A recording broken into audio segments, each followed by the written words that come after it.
presentation, and Commissioner Wood will do our pledge of allegiance. Let's pray. Eternal God, our Father, we are grateful and thankful for the opportunity to assemble one more time in this place. And God, we pause that we speak a blessing upon all first responders, all essential staff, nurses, doctors, CNA, all those who are helping those who have befallen this terrible disease. Father, we just ask that you bless them in a special way. And God, now we pray that you guide our hearts and minds concerning the business of your people. In Jesus' name I pray. Amen. Pledge allegiance to the flag of the United States of America and to the republic for which it stands, one nation, under God, indivisible, with liberty and justice for all.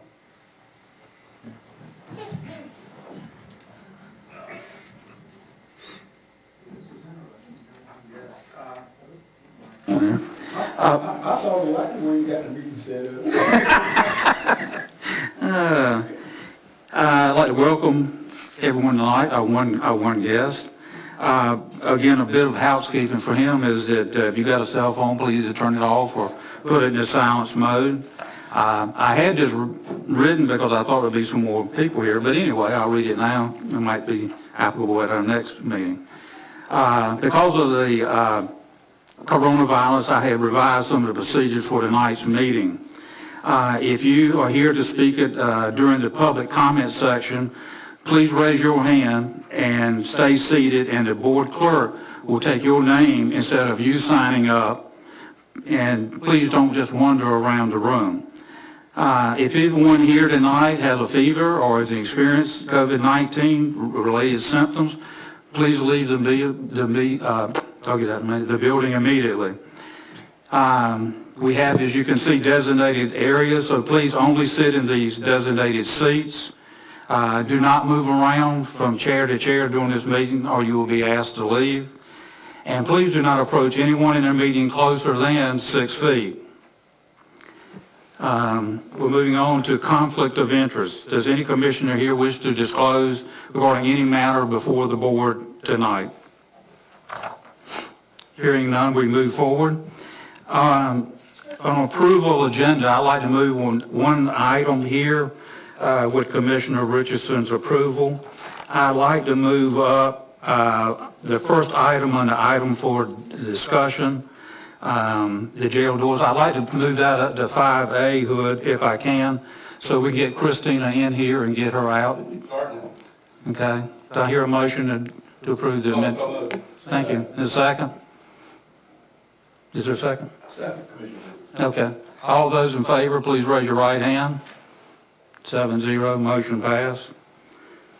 Okay. Presentations. Just coming, they're in the back. They're going to... He can hear them. Okay. There he goes. Okay. Welcome. Hey, Brett, on the way back.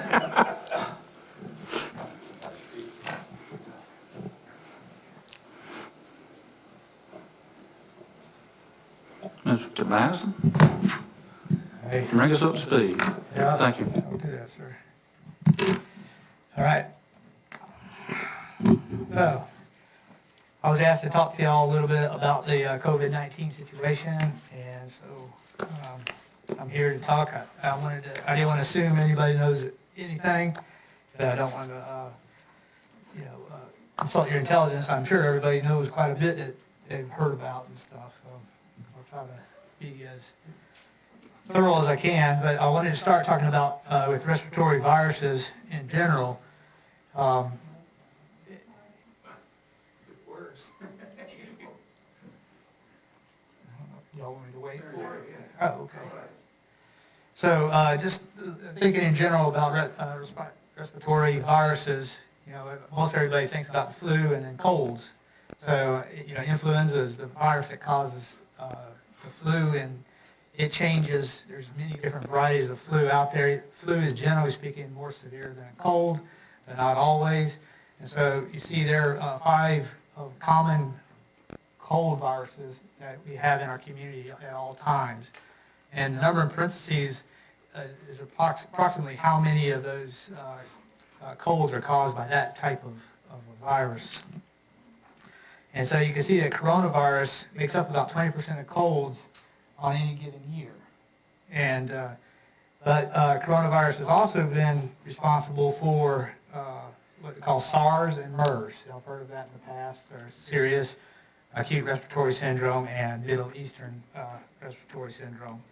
So coronavirus has been in the news before, and the thing about COVID-19 is that it is a complete change from the normal coronaviruses that we've had, and coronaviruses, for the most part, are animals carry coronavirus. And in this case here, they believe it was a bat that it may have come from, but it mutated so that humans could catch it from the bats, and then it mutated again so that humans can catch it from other humans. And that's where we are at this point, is the coronavirus now is spreading from human to human.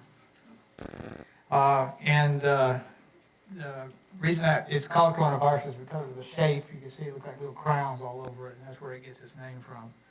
So the most common symptoms for COVID-19 would be a fever, a cough, and shortness of breath.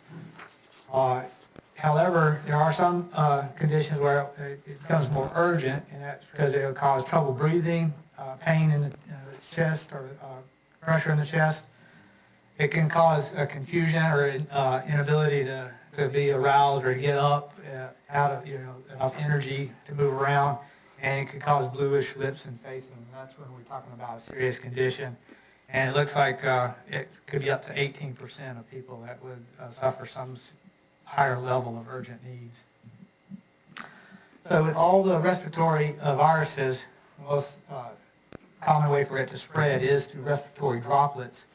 And you can see here that for sneezing, 40,000 droplets can be put out, coughing 3,000, talking just 600. And each droplet can have up to 100,000 viruses that lives on it. So this is important because when everything we're talking about has to do with the particles being in the air. Just like raindrops, it eventually will fall out. It could also be like a fine mist, like on a misty day, where it takes a long time for it to fall out, maybe up to 20 minutes. But the bigger droplets drop pretty quickly on the surfaces. And so the biggest way of transmission for this is by being coughed at. So in the face, you're breathing in right after somebody's coughed or sneezed or something like that, and you breathe it, you take it in. Or somebody coughs on a surface, and then you touch it, and then you put it to your eyes, or your mouth, and that's how you get it into your body. Once it gets into your body, then it starts to replicate and produce, and it's in there growing in numbers, and then you finally get enough in there that you start to get sick, and you have the immune response, which includes the coughing and stuff like that. So as far as the COVID-19 timeline goes, it was in December 31st at Wuhan, China, said that they confirmed that there was a syndrome that was occurring in their province.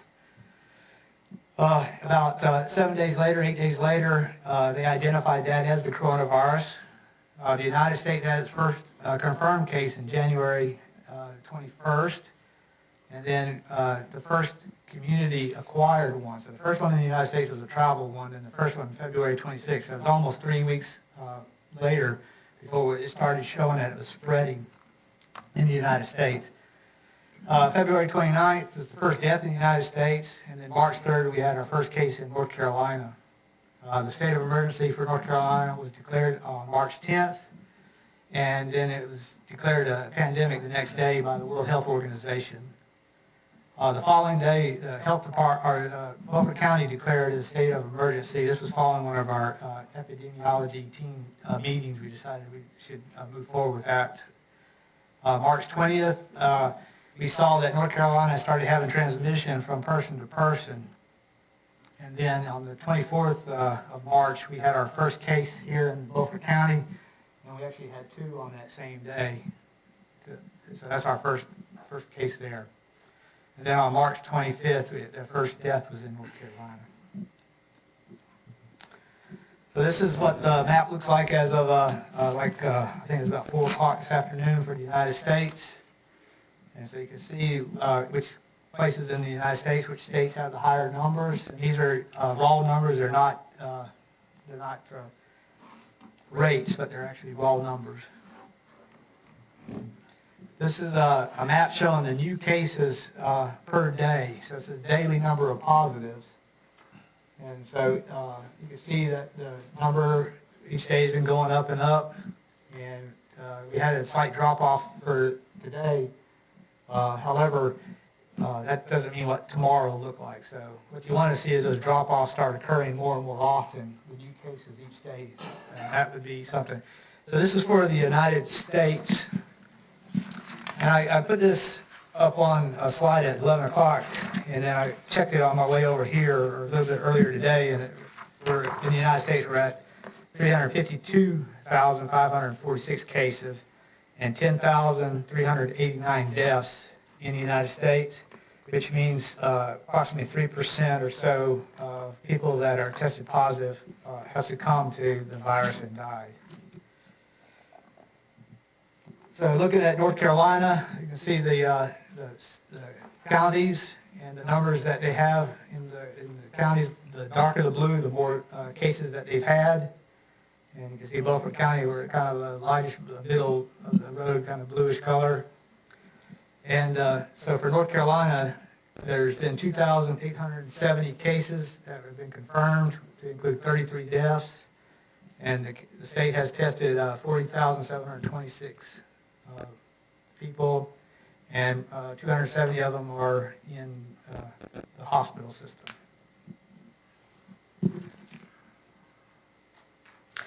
Some reports you find might have slightly higher numbers because the state does a lot of confirmation before they publish theirs. So if some reporting systems will take the county numbers and compile that for North Carolina numbers. So for example, this model right here may not have our last couple of positives in our county because the state wants to verify it and they try to remove duplications and get that confirmation before it actually gets put into their system. So looking at North Carolina numbers, the 2,870 cases that they've identified, you can see the age distribution. So you see a lot of people that are being tested between the ages of 25 and 49 and 50 and 64. And then about 21% of the people that are getting tested are 65 and older. And then as far as the deaths go, there's been 33 deaths in North Carolina, and 82% of those have been in the population that's 65 and older, 12% in the age 50 to 64 bracket, and then 6, which equates to 2 people between the ages of 25 and 49. In Beaufort County, I did this slide, and on my way over here, I got notified of another positive. So actually, Beaufort County now has 10 positives. 3 are hospitalized, 4 are community transmission, and so the other 6 so far have been linked to some other cases somewhere else. Jim, Yes. can I interrupt? Yes. You say 6 are linked to cases from somewhere else. Yes. Do we know from somewhere else? Now, when I say somewhere else, it might be somebody else that already has it, and so we know it has it, as opposed to community transmission where we don't know where it came from. So, if I don't call it community transmission, then that means I know that they worked with somebody that had it, or they were a partner with somebody that had it, or they traveled to a high endemic area such as in New York and Miami, Florida. Now I'm going to ask my second question, which is segueing with what you just said. How many people are Beaufort County residents that are sick or have been sick? Because I know we've got like 5 that have recovered so far. Yeah, I have 5 recovered, right. I'm not, how many do I know are sick? No, that were Beaufort County residents as opposed to just people who are coming in from somewhere else. All 10 of these are Beaufort County residents. They are? Yes. Okay. All 10 of these. Even though 2 of them were tested from other counties, but they are residents. So, When you say hospitalized, are they on ventilators or just not in ICU? some of them are not in ICU. Right, right. But we do have some on ventilators. And so, let's see, where was I? Oh, yes, 5 have now recovered. I got 4 up here. 5 have recovered, and we've done 55 contact traces, which is something I'll talk about in just a minute for you.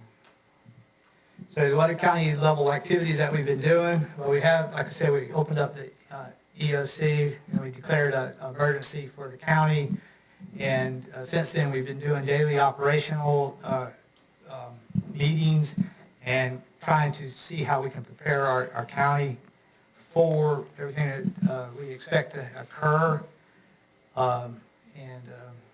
That's with the hospital, county EMS, emergency management, the health department, Agape, and some other agencies out there that have all been participating in one way or the other to try to help us with the preparedness in this county for the COVID-19.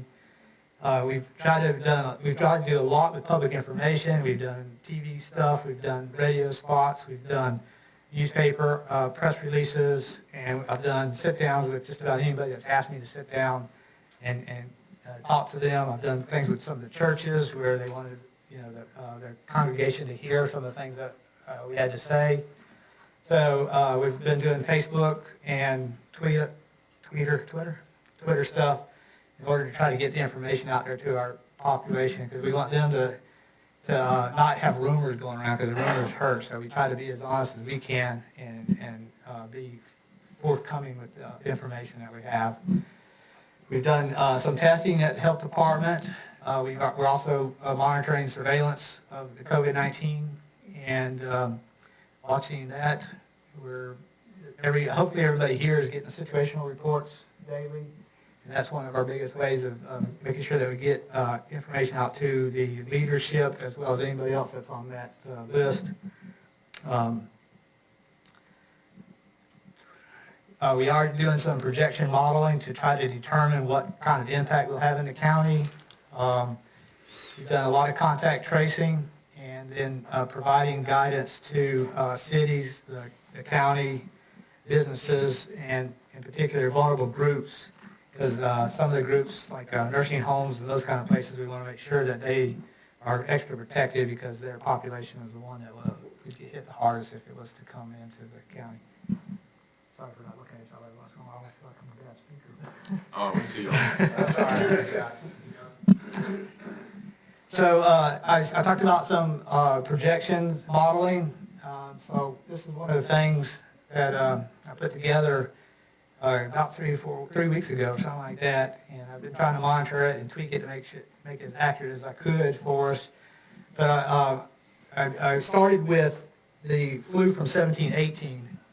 Y'all may not know this, but that was the hardest year we've had with the flu in the United States in the last 10 years. So that was considered a pretty severe flu year. So I wanted to look at the numbers. So in column A, I put together the impact that we had in our county for the 1718 influenza.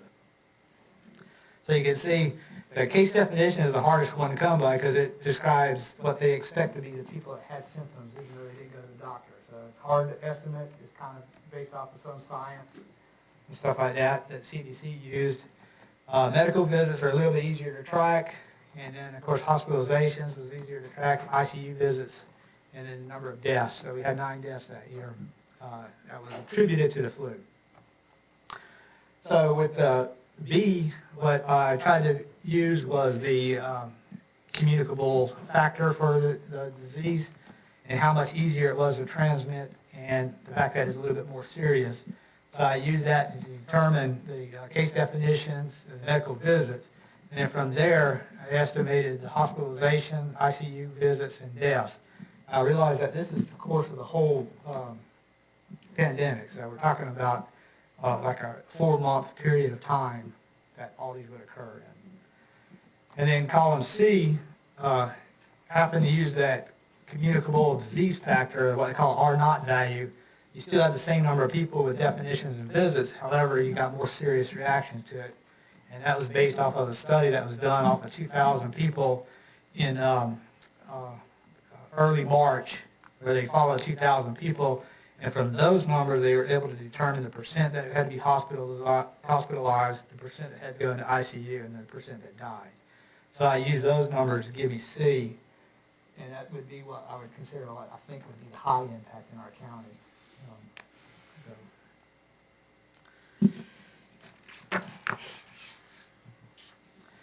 So I also put together a timeline that we were expecting. So we decided that for operational purposes, we would divide it into 6 phases. So phase 1 would be when the first case popped up, because I did this before our first case popped up.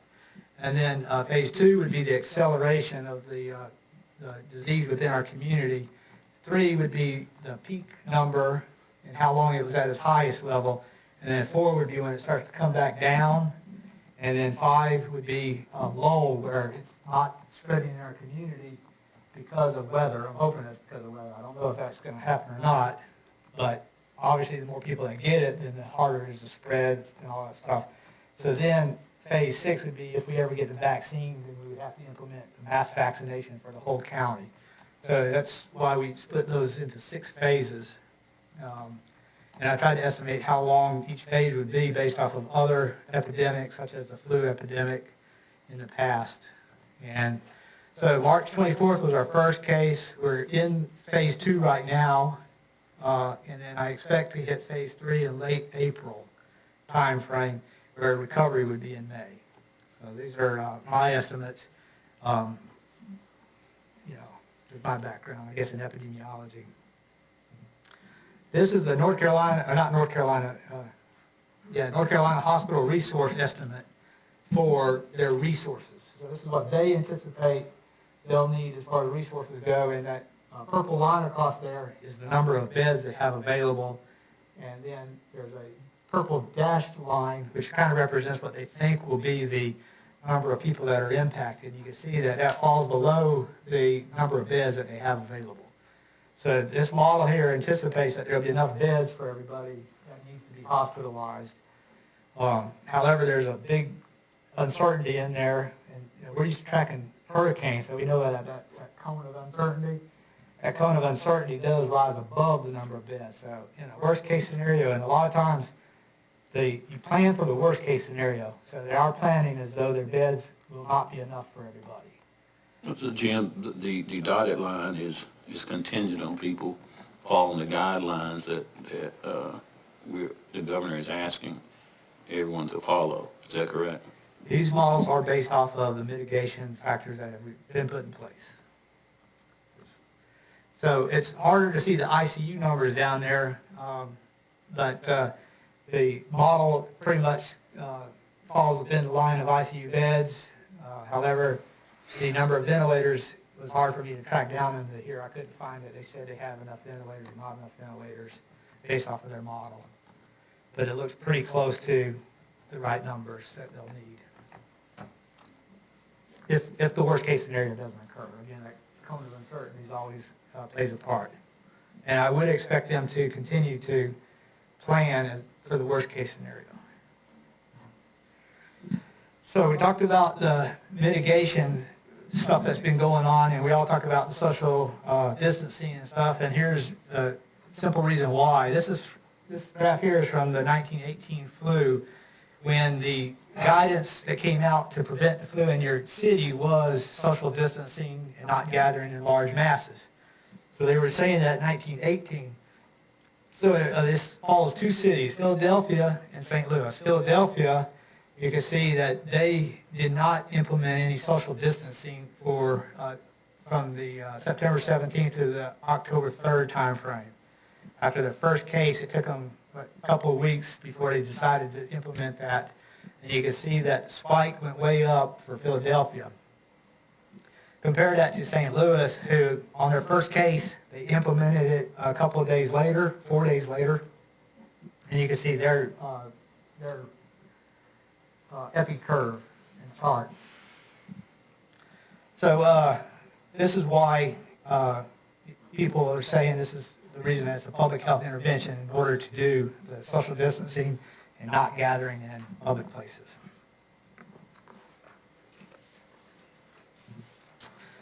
So that being said, COVID-19, we have our community of people, and one person has it in our community, and then what they call is the R naught value, that communicable ability of COVID-19 is that 3 people would catch it naturally. And so you can see it won't take long for that to spread throughout our whole community eventually. So Jim, you say 3 people will catch it naturally. Does that mean, does it need to be expectorated, or can they just being within a 6-foot area catch it? Being within 6 feet increases the probability of you catching it. Okay. So, yeah. And if you're not doing social distancing and not practicing good hand washing and those kind of things, then you're increasing the likelihood of coming in contact with those droplets.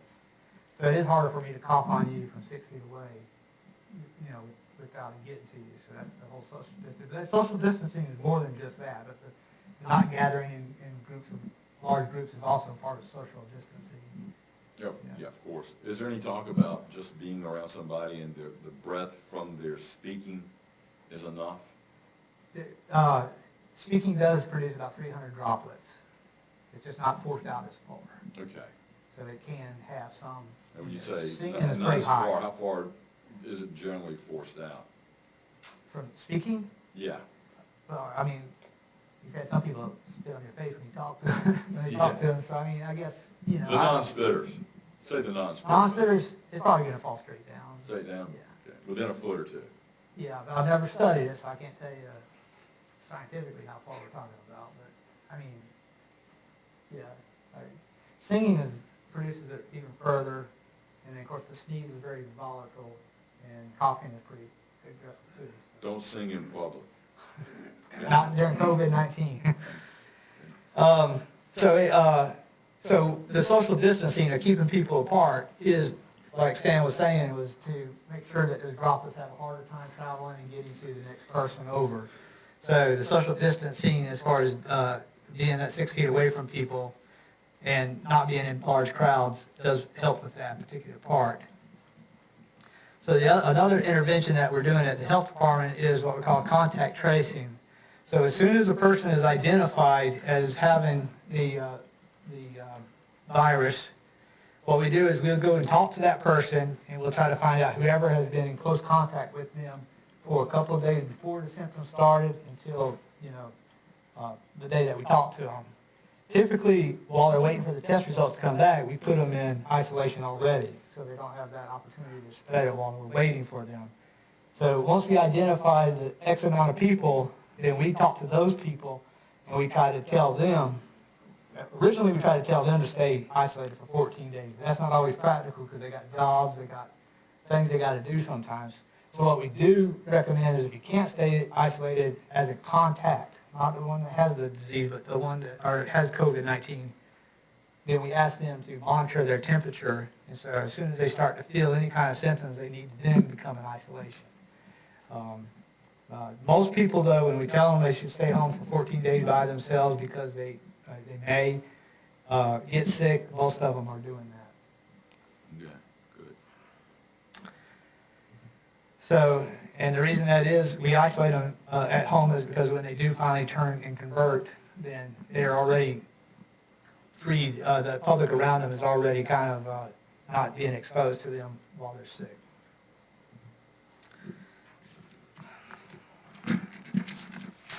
So as far as testing goes, we started out in the health department doing testing, what was called community-based testing. And that's when we were going, working with the healthcare providers in the county to try to identify anybody that met this criteria that makes them look like they may be sick. And the reason we did that was to try to say, okay, do we have it in our county? So that was one thing we were trying to do. And then the second thing we were trying to do is determine if it was community transmission that was occurring in our county. So the first, I guess it was about the first 6, 7, 10 days we were doing community-based testing, working with that. Then we, once we decided that it was being transmitted in our community, then we went to need-based testing. And this is the recommendation of the state, was to go to needs-based testing because kits were hard to come by.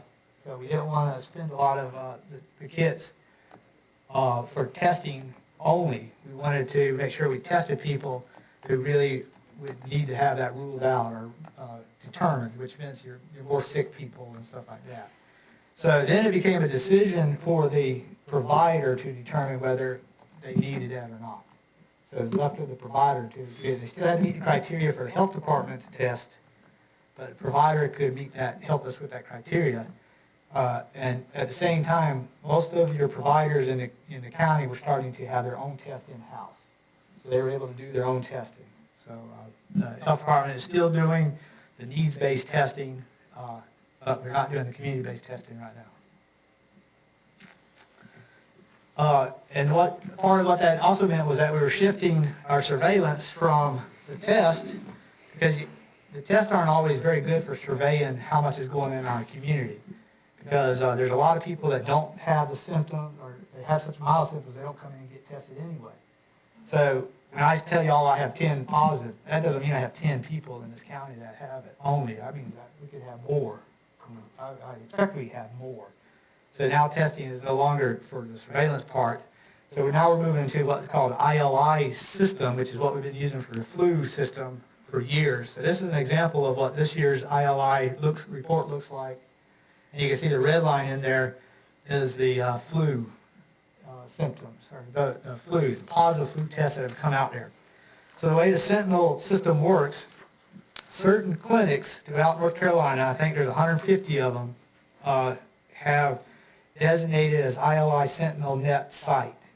And that means everybody that comes into their system gets a respiratory test, and then it gets sent off, and they determine whether it was a flu, whether it's a rhinovirus, whether it's a paravirus, or a coronavirus. So they'll test every person that goes in there that has the symptoms for that. So that tells us what percentage of the people that come in and get tested have that particular virus in them. And then you go and you look at the number of people that are being seen in the hospital system and the provider system that have influenza-like illness. And since we know the percentage of them from the samples that were done at Sentinel sites, we estimate that as being the number that was done that's in our community at any one time.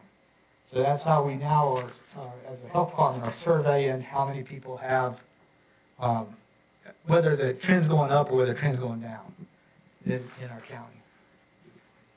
Jim, on testing, before we move on, how many test kits has the county had so far? So far, we've done 48 tests. How many kits do we have? We have right now about 8. 8? Right. 8 left, so we didn't get very many. No. We can only get like 12 at a time, and then they won't give us back any more until we get down to 6 left. We draw those down from the state. Yes, sir. Can we buy them ourselves direct? We could run it through LabCorp and run the test through that system, which would be different from the states.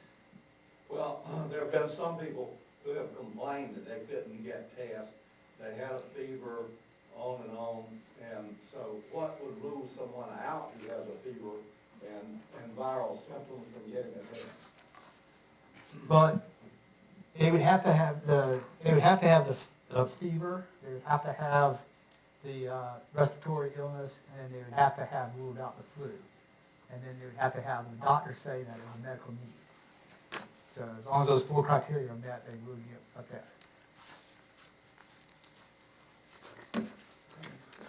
Do they have to come to your facility for the test, or do they, Well, or is the test run through their provider? Do they have to come to your facility to have the test done, or do they run it through the provider? Most providers are doing their own right now, but there are some providers that are not able to do it, and so they would contact us and say they meet those 4 criteria, and then we would be able to do it for them. And they come to your facility? We would make arrangements to either go to their house and do it, because we've done a lot at other people's, their houses, or they'll come to the health department and do it. Where are the providers getting their tests from?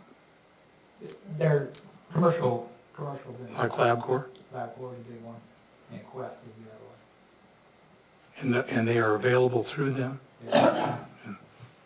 So it becomes a medical decision at that point, because you know you don't treat anybody with, right now, there's no treatment, officially no treatments for the COVID-19. So a provider may decide that they don't need the test, or they may decide they want to do the test. That's why we have them say they need it. Okay. And do we know what percent of the providers have tests or don't have them? I know 2 that don't. So, I mean, everybody else I think has one. Is there any rationing if you wanted to buy test kits? Is there any rationing and how much do they cost? Well, I don't know the answer to that specifically. I don't know that you could buy the kit and do it yourself.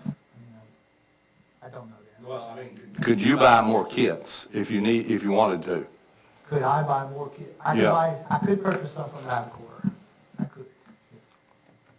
But I don't have a provider that would make it, give me that third, well, the answer is I could buy more LabCorp kits if I needed to. Jim, once you said when you get down to 6, you can request other kits from the state, is that correct? That's correct. What's the turnaround time?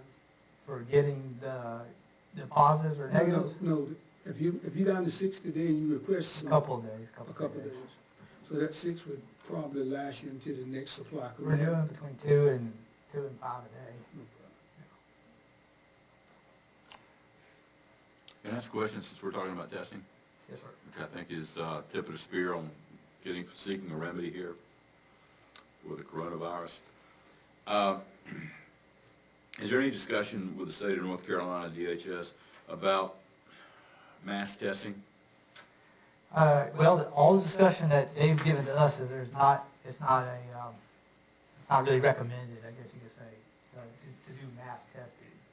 Because a lot of people aren't going to be tested, and so the purpose of it then would be for treatment. So I think that's why they're leaving it up to the provider to say it. So if your provider wants you to get tested for treatment, then they would do it. But, and I'm thinking about the German model and the South Korean model, where they tested everyone in the workforce, and therefore they were able to ascertain who had the coronavirus, who needed to be quarantined, and who could go back to work. Right. Well, South Korea only tested 1/2 of 1%. I think, and I think. Still a model, and it worked for them. Well, again, the state guidance is that everybody should assume they have coronavirus if they're sick, and that's what I'm gonna end up saying too. My message is that if you're sick, you should stay home, and stay home until you're 7 days past your start of your symptoms and 72 hours past your last fever. And if everybody just does that, then it'll die out in our community. So that's. There's no talk with the state about testing other than to just remedy the situation at hand on a day-by-day basis. That's the state guidance right now. I know there's some debate about random testing going on, but again, the state hasn't come back and told us that they want to start moving towards there. But you would be the source for the random testing if you had the proper gear. I suppose that we would be, yeah. And random tests would be a good scientific way of capturing things. I mean, if you Like I said, I'm saying the testing doesn't do good for my surveillance, but if it was random, it would be better for that. Just going back to the ILI, because like I said, this is the system that we're using right now. You could further break down the system into what region we are. So we're the green line, region 1. And again, this is for flu. The state is going to start putting the COVID-19 on this same system. So I'll be able to start tracking it that way. And I should also go back, because I don't think I mentioned this. I think I mentioned it once, was that I had anticipated us reaching our peak in late May. The Hospital Association was looking at, in North Carolina, April 26th for the whole state of North Carolina. And that's for the whole state of North Carolina, so I think we'd probably be a week behind that, because we're a little bit rural and further away from there. So my message is, as far as public health goes, is, if you're not sick, you should only go out in public for essential needs. Like, if you go into the grocery store, you got to get a medical appointment. Don't gather in large groups. Keep a safe distance from others. cover your cough. Make sure you disinfect surfaces. And to me, that's one of the most important ones there is disinfecting surfaces and washing your hands. Because germs are like surfaces, and we don't like to wash our hands well enough where we're rubbing our eyes and our mouth all the time. So those two factors there. And these are almost the same thing that they're talking about in 1918. So you see the difference in the two cities. And then if you are sick, stay home or contact your provider. If your children are sick, keep them at home. Don't let them go visit. Because remember, they're not going to be as sick as adults. A lot of the kids, they don't even show much sickness, but they'll run around even though they are sick. If someone tests positive in your home, everybody should stay at home and be in isolation. If you're at a high risk, you should stay at home. And the high risk is the 65 and older and people that have underlying health conditions. And if you starting to have shortness of breath, you should seek medical help. So the last piece of information that we're going to share with y'all is about projections for treatments and preventions in the future. Right now, there are a total of 66 tests or programs that are being done around the world. 7 of those are looking at medications that are already out there and approved for different reasons. I'm sure everybody's heard of the chloroquine conversation. That's one of the 7, as well as some HIV medicines and some other types of medicines. And then there's some antibody treatments that are being looked at. Antibody treatment is kind of like the way snakes or horsehair works when you get bit by a snake. But in this case here, they create little antibodies, and then they mass produce the antibodies, and then they inject or actually infuse the antibodies into a person, and those antibodies help fight off the virus. And then we have 43 vaccines that are being worked on at this time. But as you can see from the graph, the timeline to have that in place is still quite a bit of ways, because they have to test it, and they have to retest it, then they have to mass produce it, and then they have to get it out. So that's all I have as far as my presentation goes. So if anybody has any other questions? Yeah. Hang on, Stan. Okay. Commissioner Waters. Jim, when a person has been exposed to someone that actually has been tested, and they're told to stay at home, and instead of getting better, they start getting worse, and the symptoms are there. At what point in time do they need to go back to a provider or go to the emergency room or emergency department? Well, I would first say that a lot of this is a judgmental call.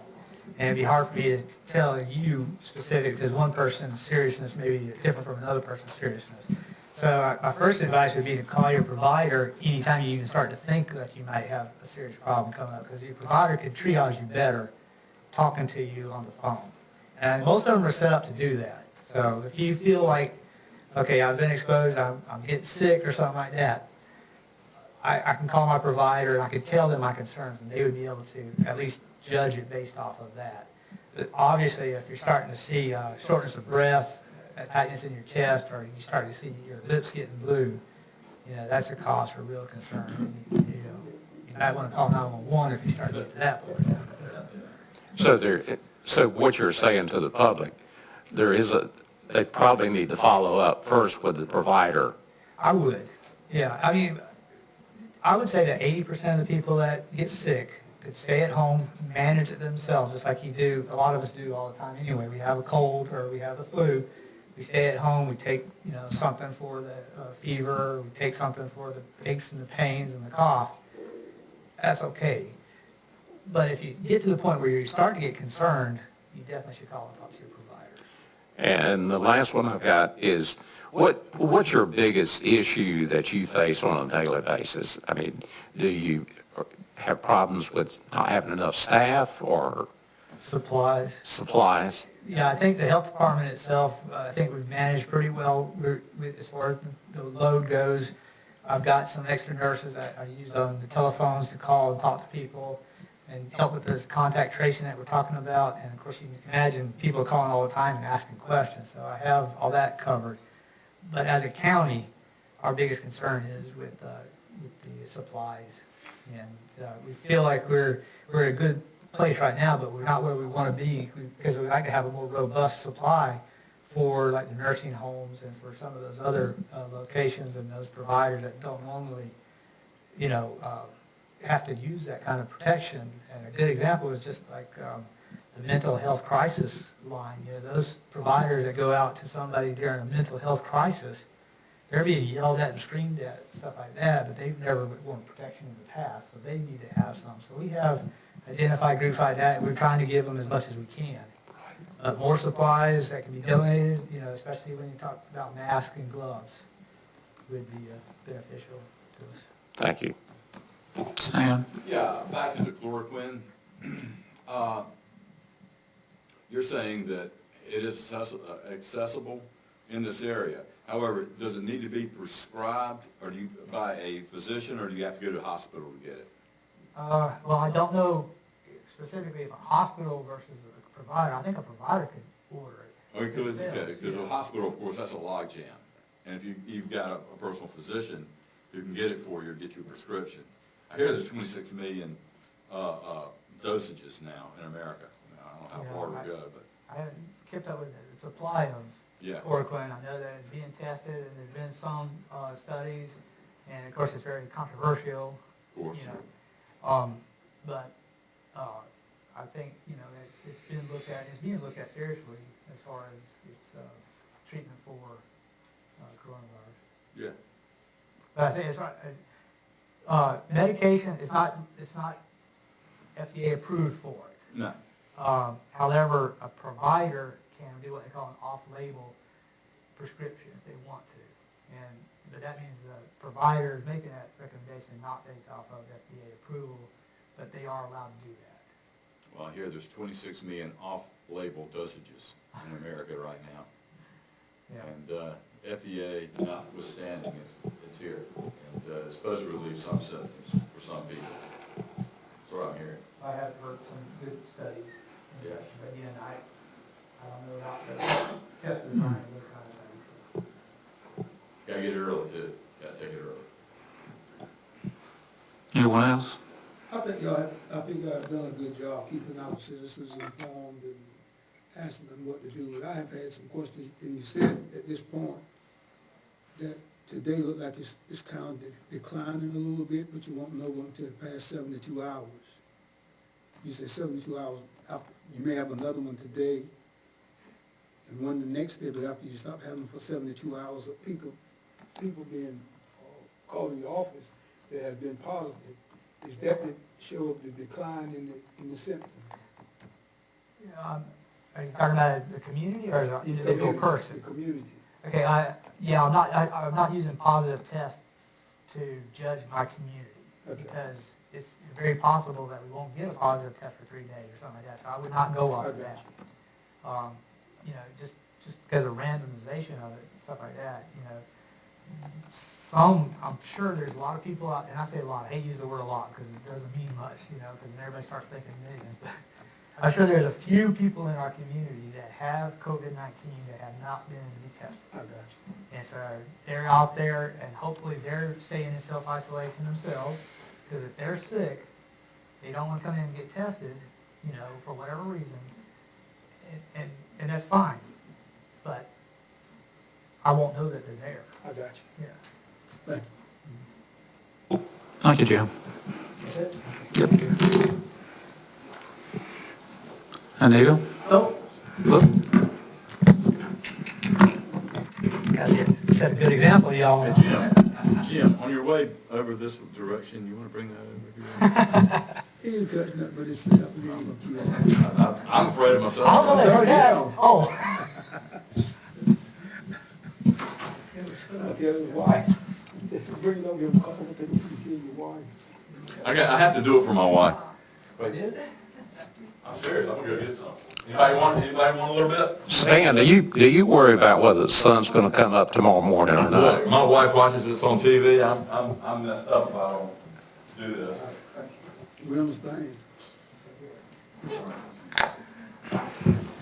Anita? Hello there. Thank you, Mr. Chairman. I wanted to speak with you a little bit tonight about some of the potential financial impacts that we might see as a result of this COVID-19 virus.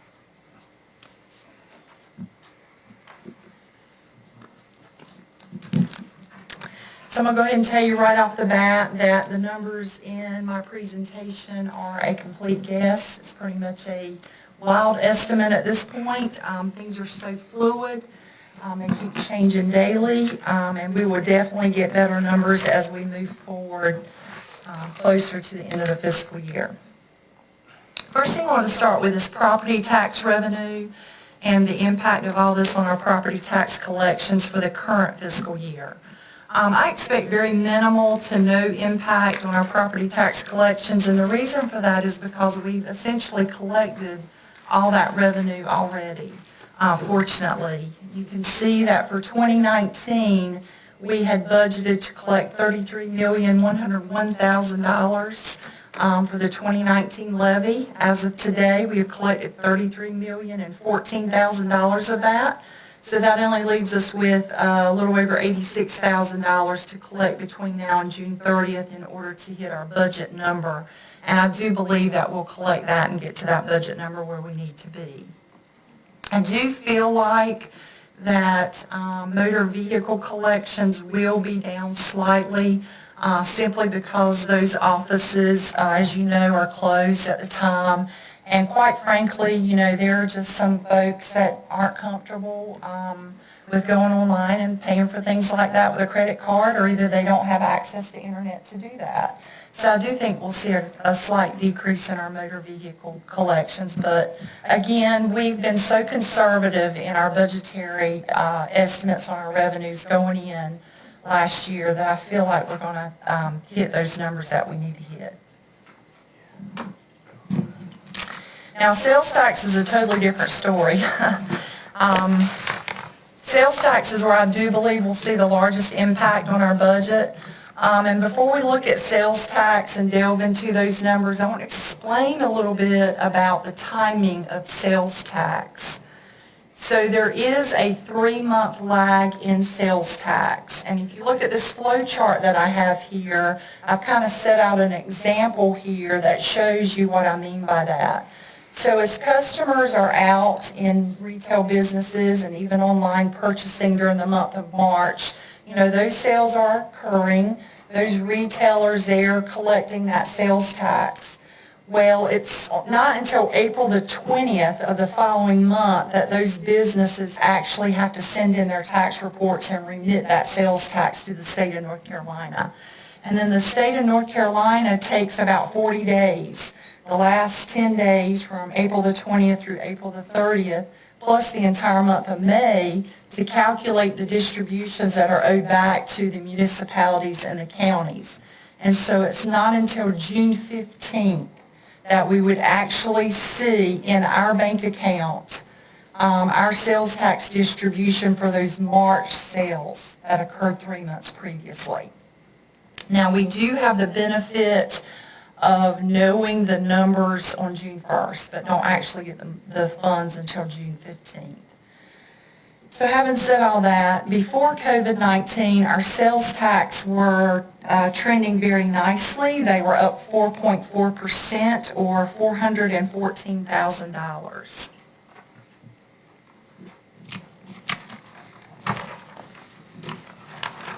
Now, I want to remind everybody that before I jump into these projections, these are very preliminary. These are estimates. These are estimates based on some information that Brian and I got on Friday from a webinar that we participated in, as well as just kind of factoring in some things that we are seeing locally. So what I am projecting is a $619,000 shortfall in our sales tax revenue. So ultimately, we're looking at $1 million swing because we were trending $400,000 to the good, and now I'm anticipating that will be $619,000 short.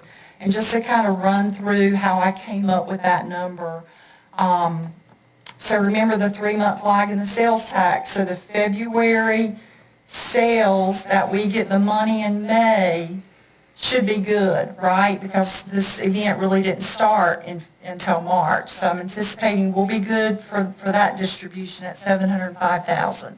It's when you move to the March sales that we'll get in June where you'll see the reduction. And it's not a full reduction simply because the event really didn't start here until like the second week of March.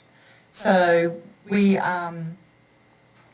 projected 50% decrease in sales tax, but it's only for half the month, so essentially it's 25%, if that makes sense to everybody. So we're looking at $625,000 is the estimate there.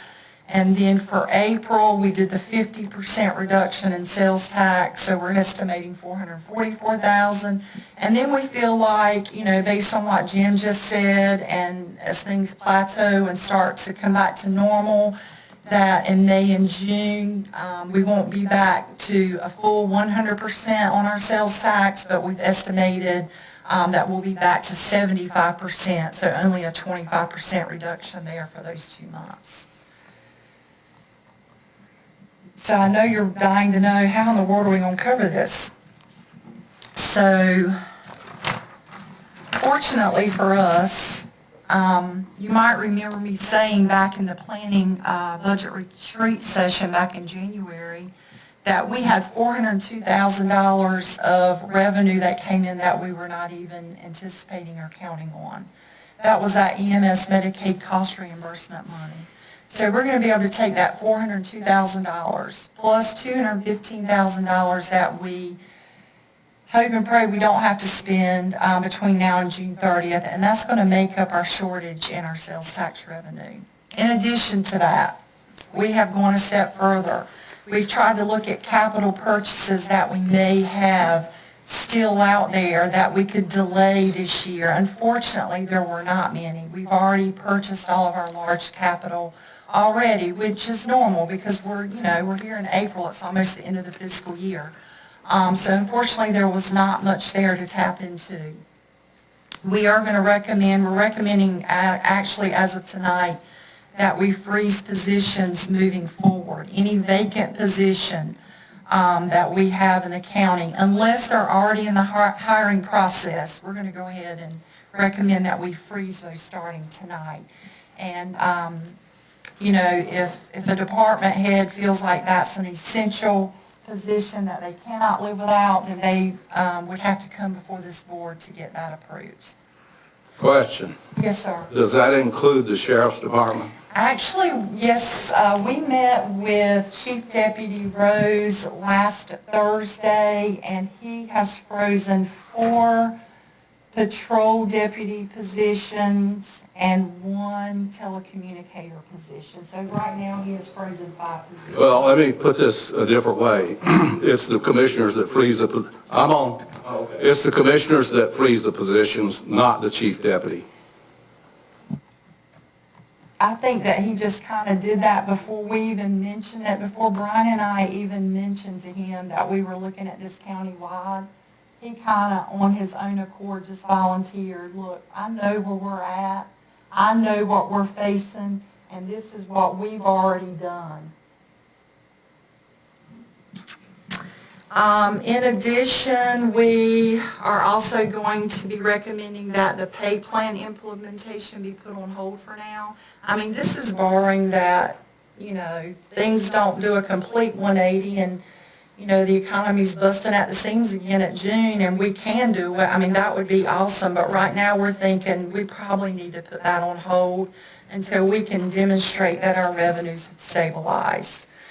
We would love to be able to come back maybe in January and see if we can do mid-year, but just, nobody knows when all this is going to end and when things are going to get back to normal.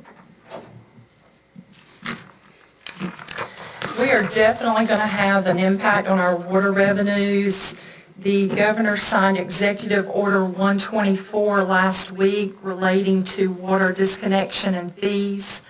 I am estimating, and again, this is just a rough, quick, and dirty estimate, at least $120,000 in lost revenue over the next 60-day period. And of course, if this order gets extended, that number would grow. And then, just talking with Christine in the back, and just really hadn't even contemplated, just the impact on like new taps and things like that, they'll certainly decrease. We have other revenues throughout the county going back to the general fund, building permits, some of the excise taxes that the Register of Deeds collects related to real estate transactions. We certainly know we'll see some kind of a negative impact on those for the short term anyway. If I may, back to the water situation. Yes, sir. I think what the governor's order said was that we could not disconnect somebody for not paying their bill. And I'm a little bit surprised that at $120,000 estimate, that's 2,000 people a month that are not paying their bill. Actually, the governor's order said that we could not disconnect services and charge that service fee that we charge. We cannot charge penalties and interest that we would normally charge on a late payment on an account.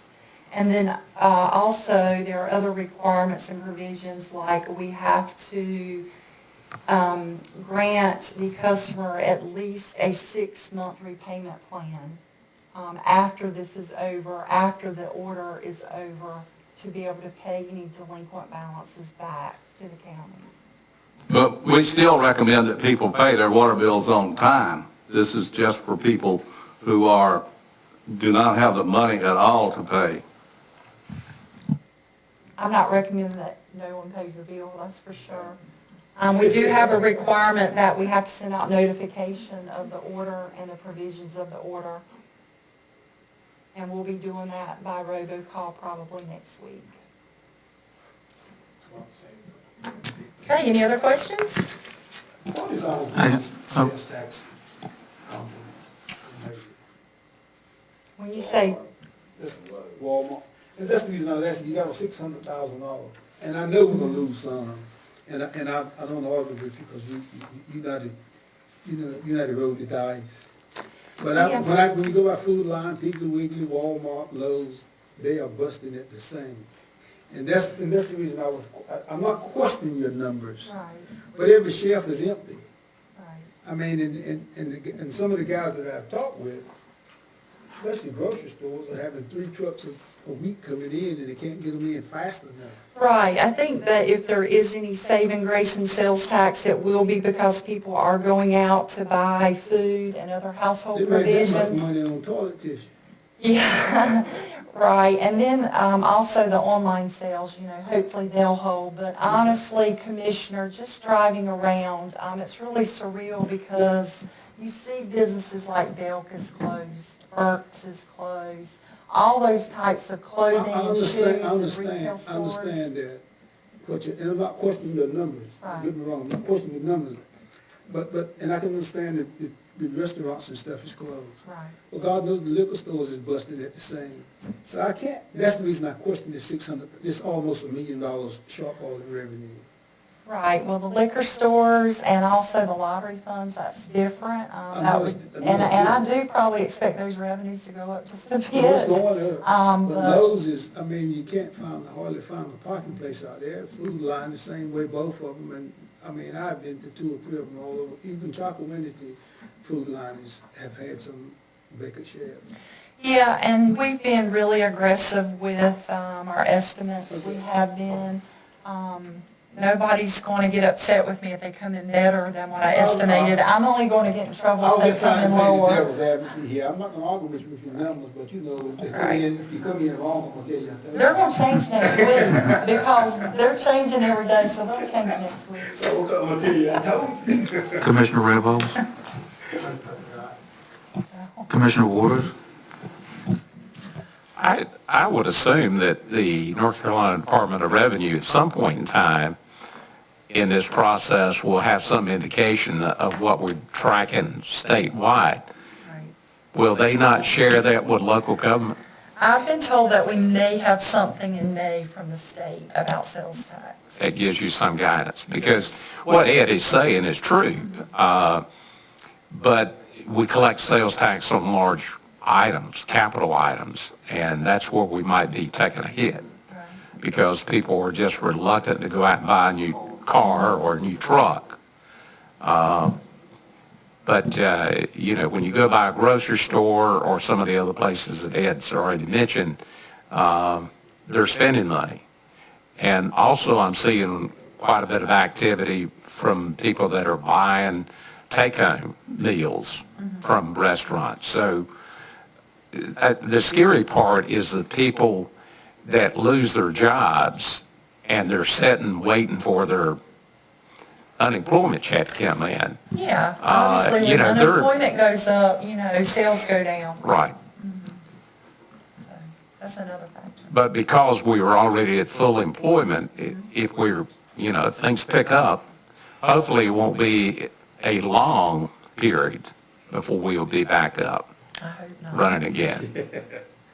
That's another thing they talked about on our webinar, not knowing if, the recovery's going to be V-shaped, like, it's going to come down to a low and we're going to shoot right back up, or whether it's just going to be much more gradual and take, a year, 2 years.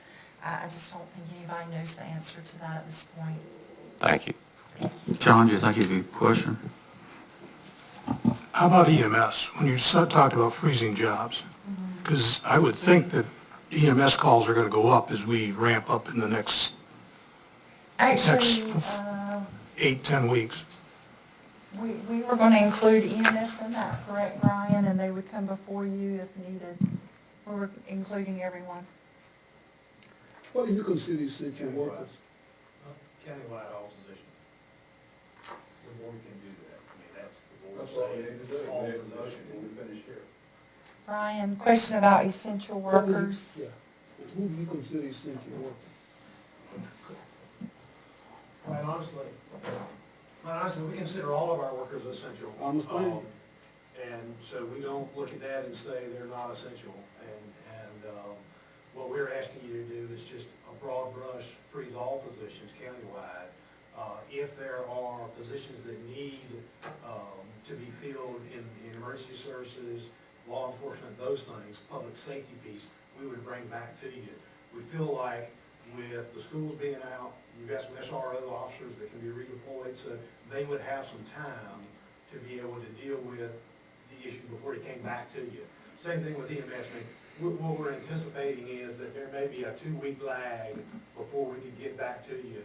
EMS actually has some folks, when they do a hiring process, they put people in order for the next hire, and so they would be able to come fairly quickly to you on that. Well, yeah, some questions. The reason I asked you, because when I was working in the line of WWI, was everybody wasn't essential workers. I mean, such as EMS and people like that, they didn't freeze those. That's the reason I asked. Commissioner Bridges? Well, we've done this before, and usually we meet once a month. Usually by the time a position is vacant and someone is recruited for it, you're ready for your next commissioners meeting. So there's not a lot of lost slack in it. Thank you, Anita. We're down to items for consent. Motion to approve. A second. Second. All those in favor, raise your right hand. All those opposed, 5-2, motion passes. Okay, we're down to items for decision. Bobby Parker.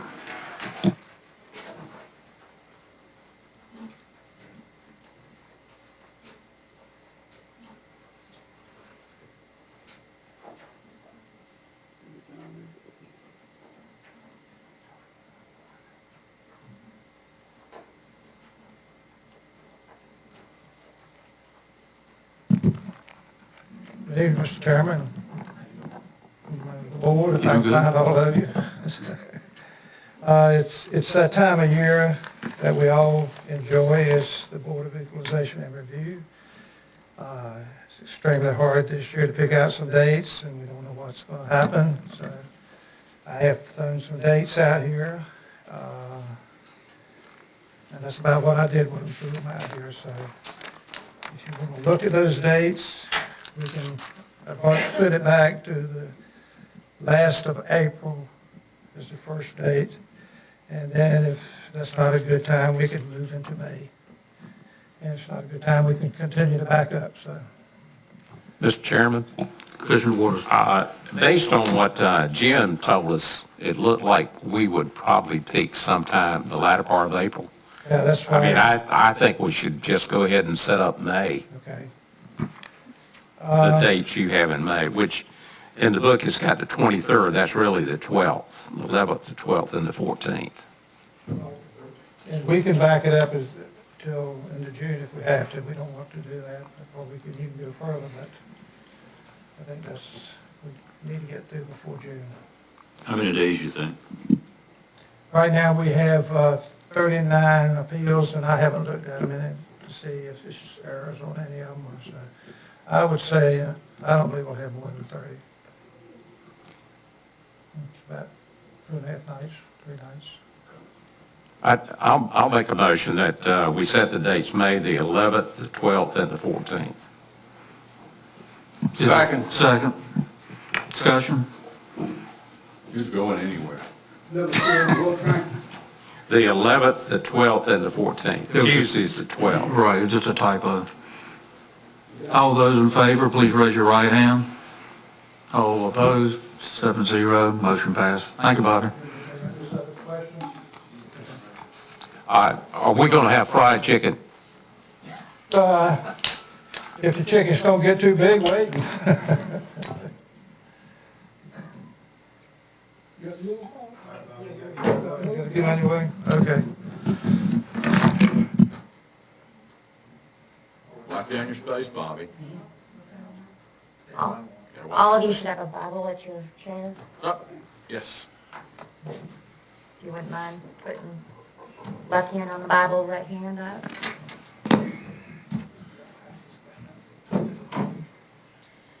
Do you so solemnly and sincerely swear or affirm that you will support the Constitution and laws of the United States and the Constitution and laws of North Carolina, not inconsistent therewith, and that you faithfully will discharge the duties of your office as a member of the Board of Equalization and Review of Beaufort County, North Carolina, and that you will not allow your actions as a member of said board to be influenced by personal or political friendships or obligations, so help you God?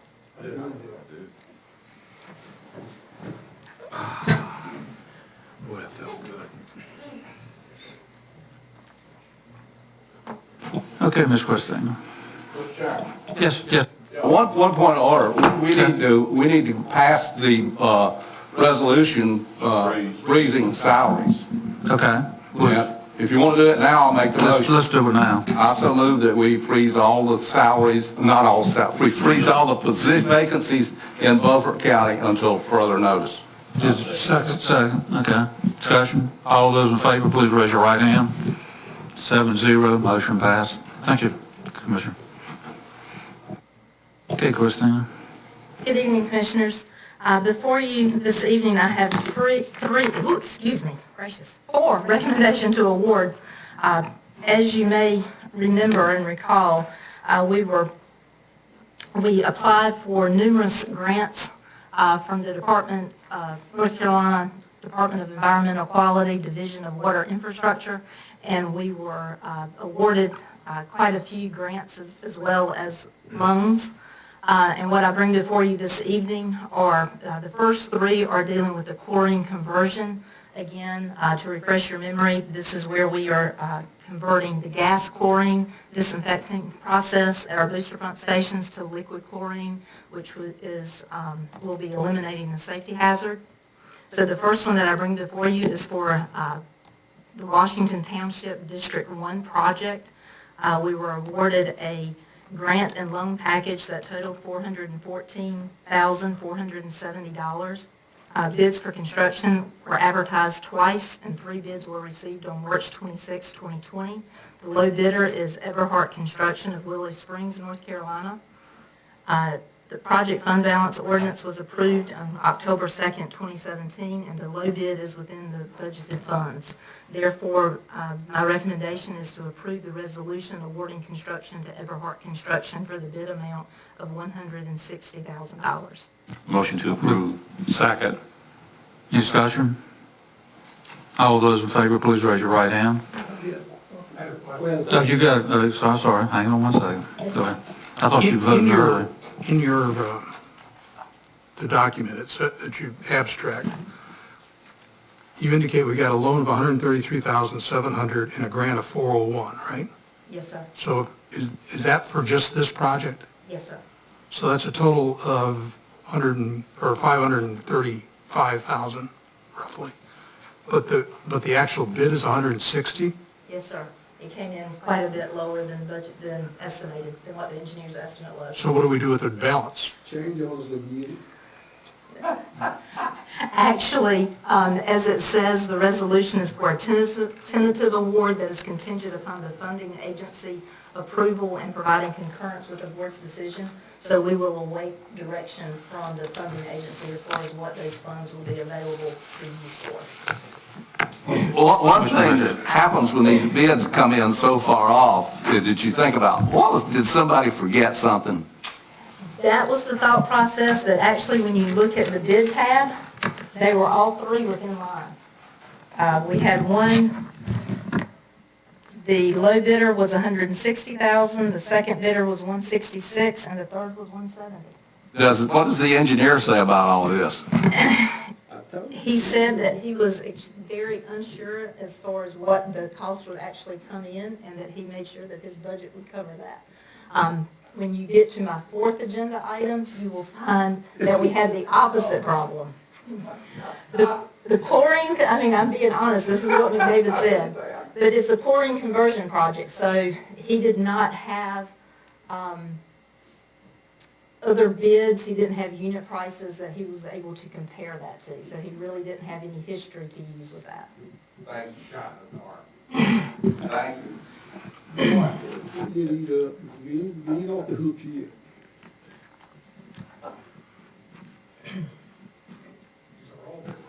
The first three are, absolutely, we are under budget, extremely under budget. Yeah. Van is not as active in the... I know he's not active anymore, but he's around. He is. He's around. Do we have a motion? I Have we already voted? We're good, okay, we'll just follow some discussion, okay. All right, number 2. The second one is the same basic project and the same low bidder. Again, bids were received at the same time. So therefore, my recommendation is to award construction for the Water District 4 Bath Township Chlorine Conversion Project to the low bidder, which is Eberhart Construction, for the bid amount of $320,000. Motion to approve. Is there a second? Second. Discussion? All those in favor, please raise your right hand. 7-0, motion passed. Okay, Christine. And again, the final chlorine conversion project, again, the same low bidder, Eberhart Construction out of Willow Springs. Therefore, my recommendation is to approve award to Eberhart Construction for the chlorine conversion project for District 5, the Pantego Township, for the low bid amount of $168,000. Motion to approve. Is there a second? John, second. Discussion? All those in favor, please raise your right hand. 7-0. It didn't require me for the motion that you don't change orders. All right, next. Anybody else? No. I'll tell you, there will not be additional funds to be allocated, though. There will already be in the budget. This one, the fourth item is actually a little different. This is regarding the renovation of the Gaylord Booster Pump Station as well as the Brady Valve Station. Again, this was part of the grant/loan that we were awarded from the Division of Water Infrastructure. Bids for construction were originally received on March the 21st of 2019. The low bidder was Peters and White, and their low bid at that time resulted in a cost overrun of approximately $948,000. Recognizing the importance of having the project within a balanced budget, the engineering firm entered into negotiations with Peters and White to result in reasonable design changes to the plans that have resulted in a reduction in costs of $653,000. Reasonable design changes include changes to the Gaylord Booster Pump Station. The original design plans proposed the demolition of the existing facility and construction of a new building. Bid negotiation proposed to renovate the existing building. Due to the concerns regarding the condition of the foundation of the existing building, a geotechnical consultant evaluated the existing foundation and issued a report confirming suitability of the existing facility to be renovated. So I'll stop there and explain this a little bit. For those of you that have been here for many years, you may recall that the Gaylord Booster Pump Station was completed many years ago, but it has been inoperable for many years as well. It was taken out of service because of a leak beneath the foundation, and at the time it was determined that it wasn't feasible to go in and to make the repair. All of the staff that was working with Beaufort County Water Department at that time is no longer working with Beaufort County Water Department, so we did not really have a lot of internal knowledge as far as how that system or how that facility was operating and what the actual problems were at that time. Working with McDavid, they looked at the structure, and based upon information and basically word of mouth that they had about that building, McDavid did not design that particular structure in that project. At that time, they felt it was just best to demo the building.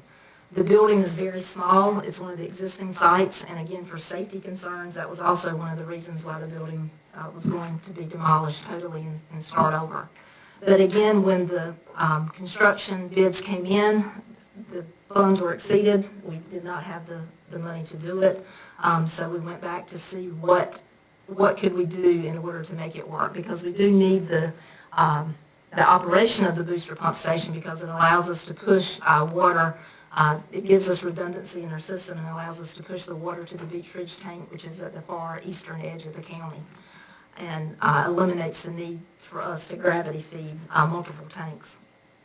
So McDavid and Associates went back and did the negotiation. It's been a very frustrating process. For those of you that are on the water committee, you understand how frustrating it has been in order to get a response from the contractors.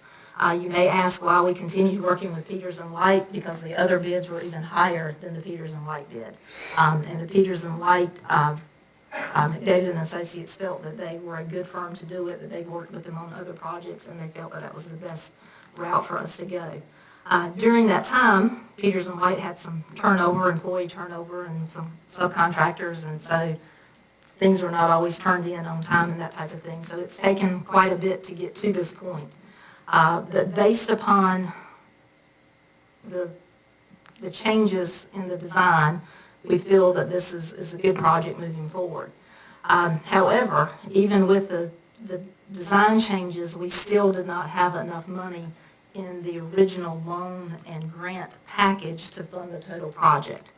Therefore, what we are presenting this evening is to actually transfer an additional $75,000 from the Water Department fund balance.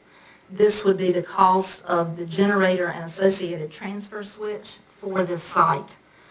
During the Water Department meetings, we've had this discussion, and that $75,000 actually would come out of the Water Department fund balance. But as a reminder, the Southside generator project, which was the first generator project we completed, came in greatly under budget, and we actually transferred, we had $128,814 remaining from that project that we transferred back into the Water Department fund balance. So in my mind, that $75,000 would be of $128,000 that had previously been allocated for generator installation.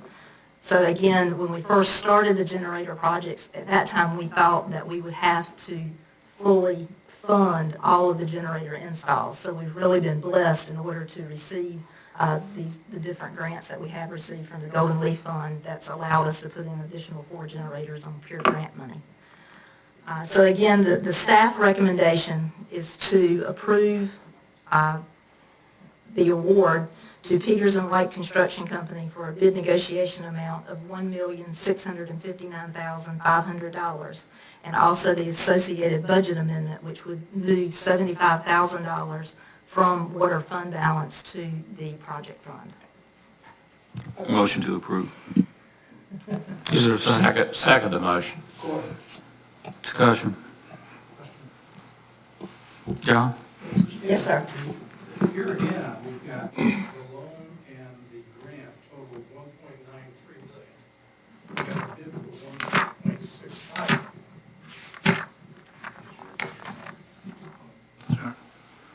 The grant and loan total 1.938. Yes, sir. The bid is 1.659. Yes, sir. So you're 270,000 underneath the grant and the loan. So why do we need to take 75,000? That's just the construction cost. That does not include the engineering costs, the construction administration costs, the construction observation costs, and other costs associated. So what is the total?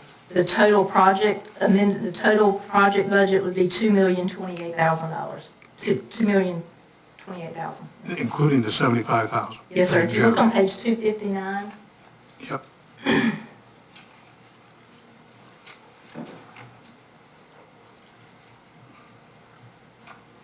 Okay.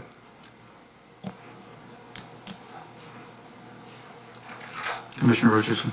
I have just a curiosity question. White, is that Kelly White? Do you know? If you don't, that's I fine. do not know. Yes, sir.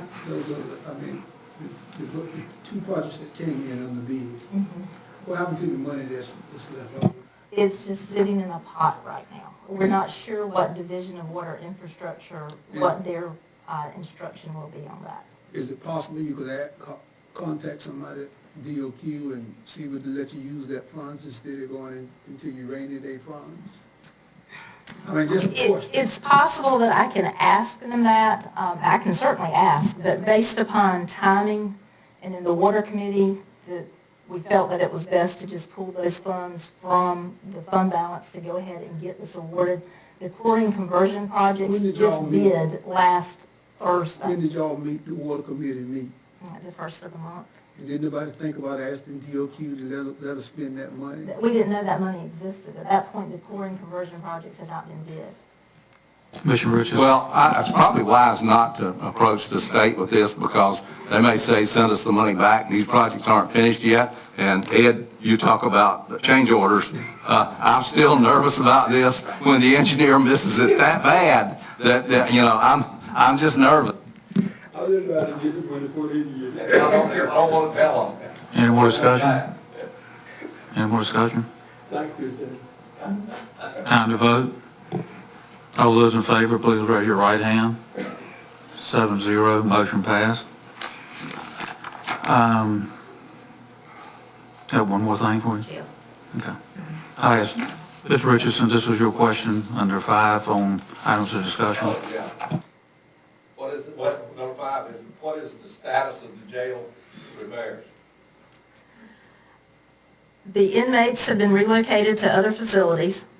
New inmates must be held until medically cleared, New inmates must be held until medically cleared and transportation has been arranged. For male inmates, this should normally be one overnight stay. However, at this time, alternative housing has not been obtained for new female inmates.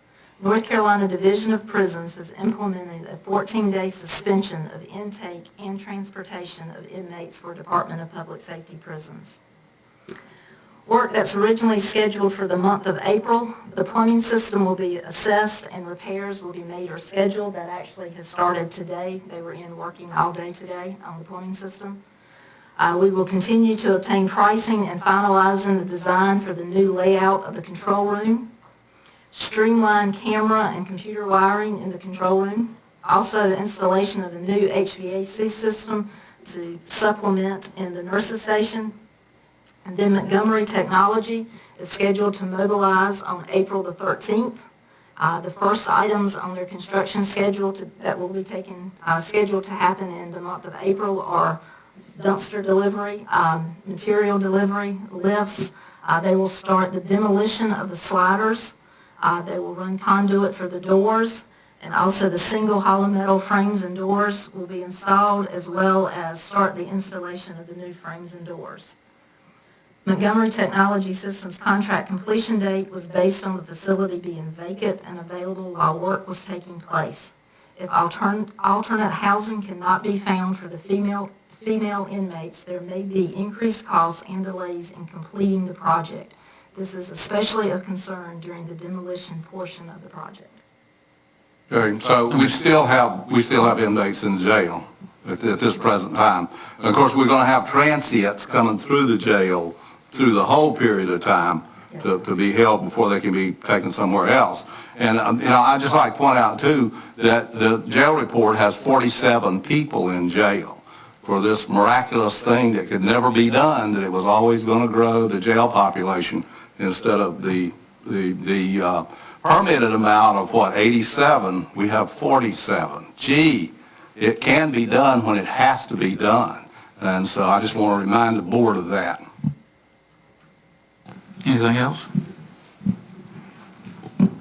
Thank you. We're going to take a short recess.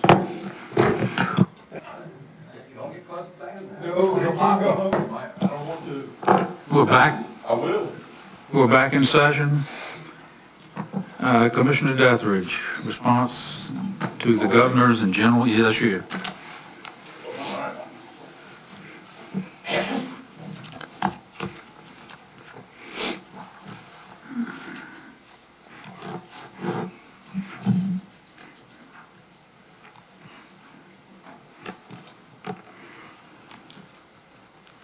Give me a minute. Kind of caught me flat-footed. I was having a cake.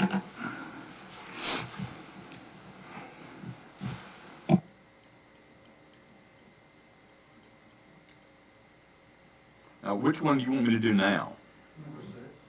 Number 6. Okay. I'm fine. I'll do number 6. No, let's do number 6. All right. We can argue as to how the response to the coronavirus was handled in North Carolina. Some people say it was handled heavy-handed and was extra constitutional. As y'all know, the executive order came down from the governor on a Saturday. There was supposed to be a concurrence with the Council of State, which did not happen. And it was said if it did happen, there were enough votes to override the governor, but it happened anyway, so they shut the schools. Then 2 weeks later, they shut the businesses. Now, I'm not going to argue whether that was right or wrong. I'm going to argue we need to have a response for this if it ever happens again, and I think it will. I think this pandemonium that we're seeing in America right now, and in North Carolina, and in my Deathridge household, people are rung up. The media has got people so that they're frightened to death.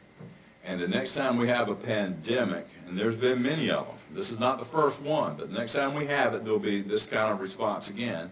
And there's absolutely no way we can survive as a nation if we shut down the economy like we have this time. We've shut it down.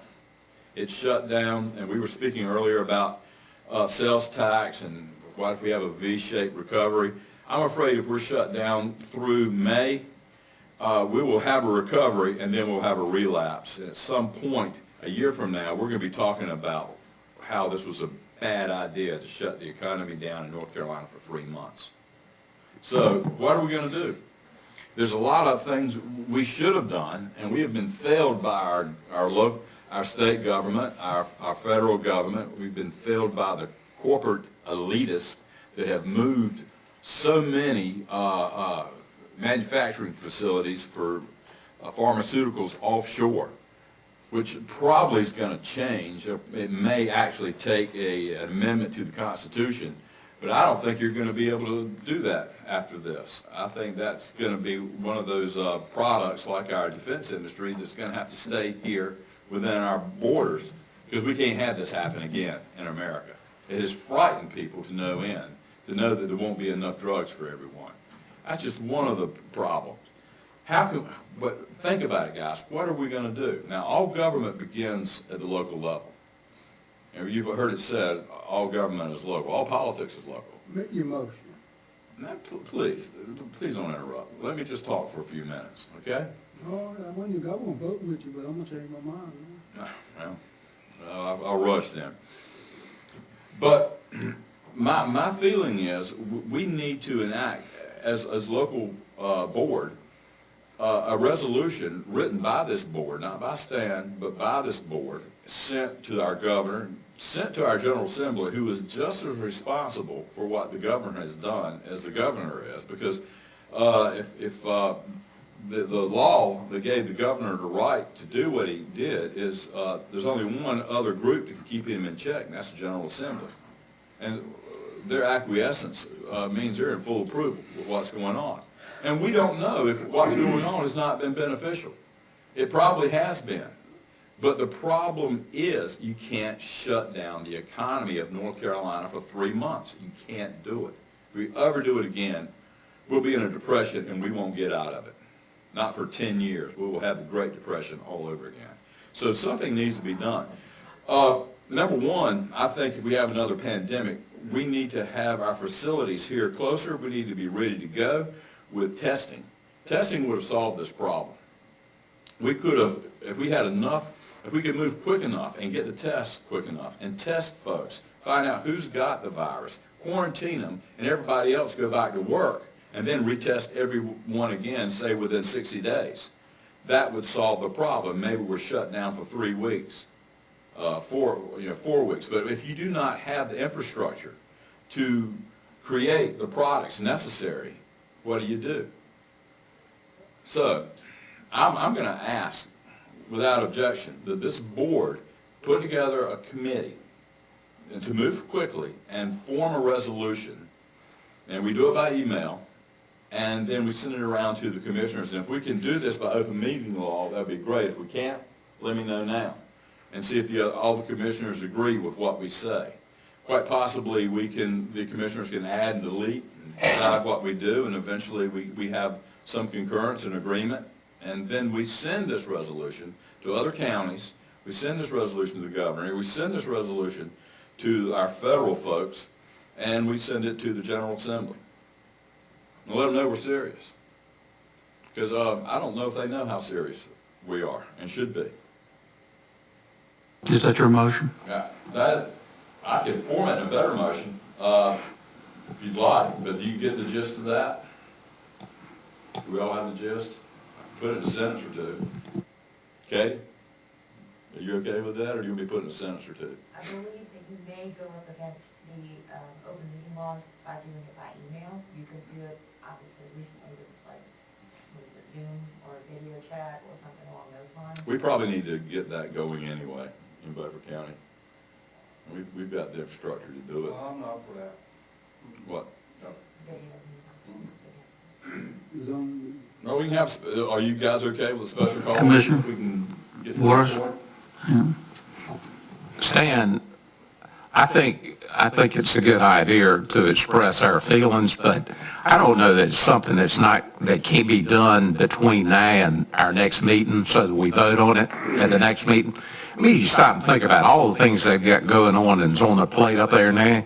I mean, nobody is just going to go on somebody's desk after they're printed out. So, Look, I would say this, if we do that, can we at least talk to each other by email, seriously, and then vote on it at the next meeting? So that when we come in here, there's not a whole lot of argument between us.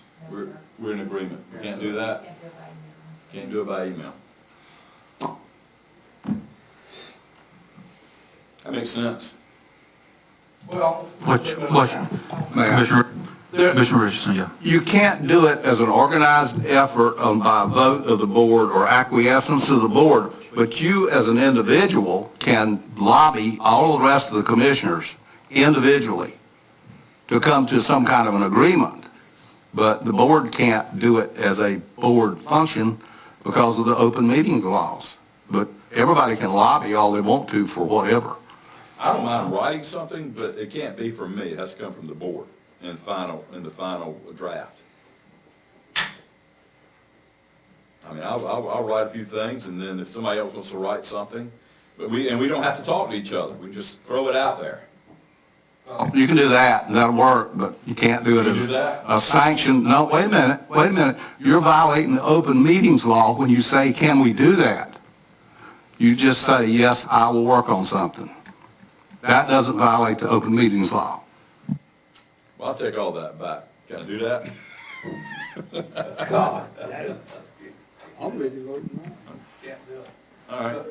Yes. Well, and for what Stan's talking about, I'm very sympathetic to what he's talking about. I think government has been unusually heavy-handed in this.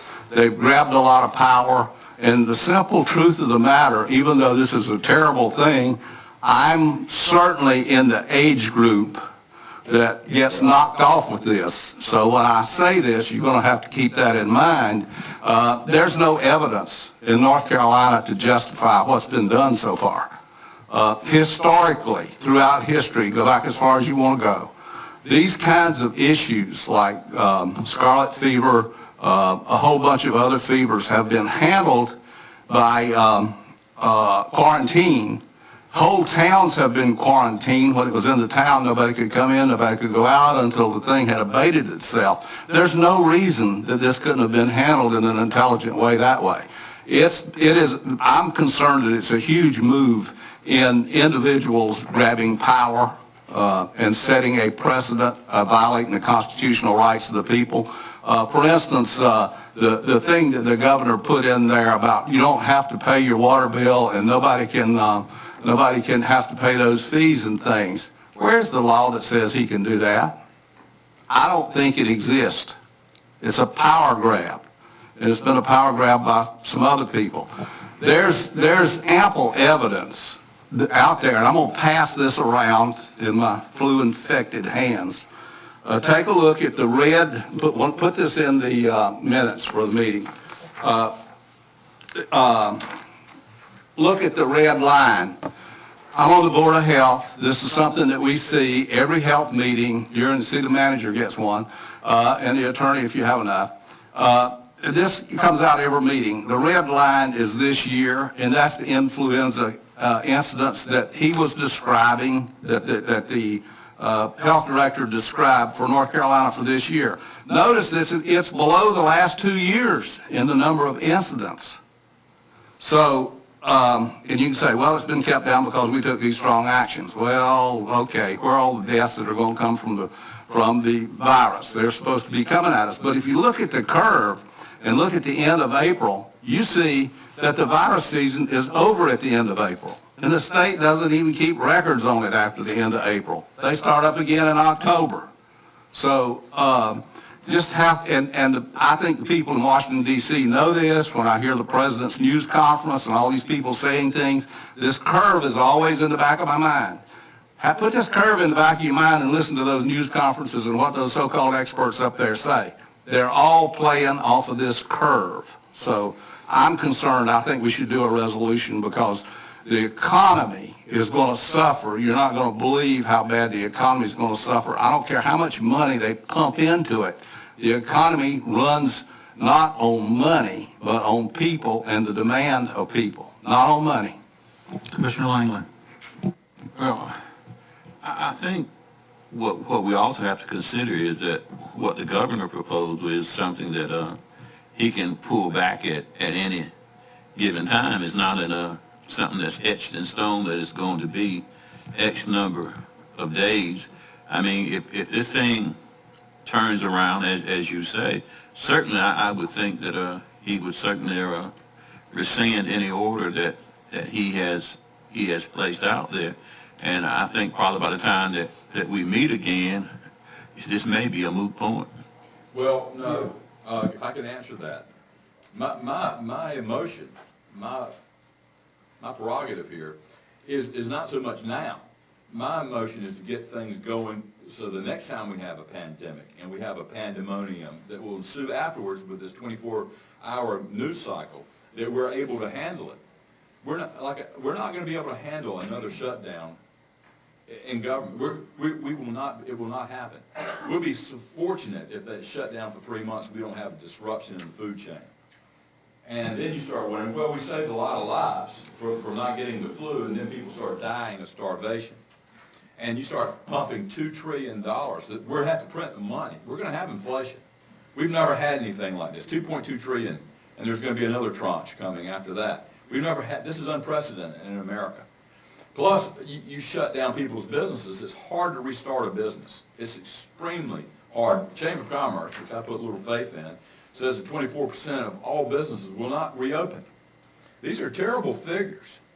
And that's if we go through April. Now, if you go through May and say, oh, well, maybe we'll get it done in June, that's going to be terrible. Now, I'm not faulting the governor on this. I'm not even faulting the General Assembly.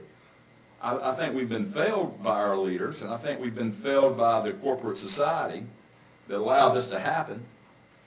And we're all part of it.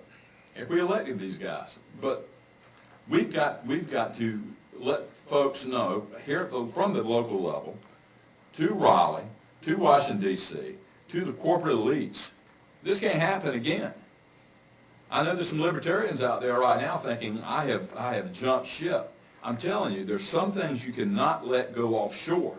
You cannot let your defense industry go offshore. You can't let your medical industry go offshore. You can't let your food production go offshore.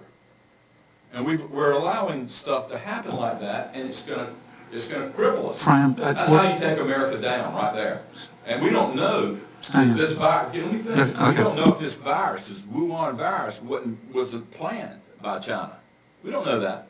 We can't stop it in Beaufort County. Well, no, we're going to have to send a message. That's why we send this to all commissioners throughout the state, and maybe it'll go on to other states, and we send to our federal guys, we send to our state guys, and let's make some noise. Let's see if somebody else makes some noise, and maybe we'll all come up with a better plan. Testing's going to be the answer, and we've got to have the infrastructure for testing. So you're going to fine tune those ideas and bring it back next month? Or what do you? With this board's concurrence, I will do it without objection.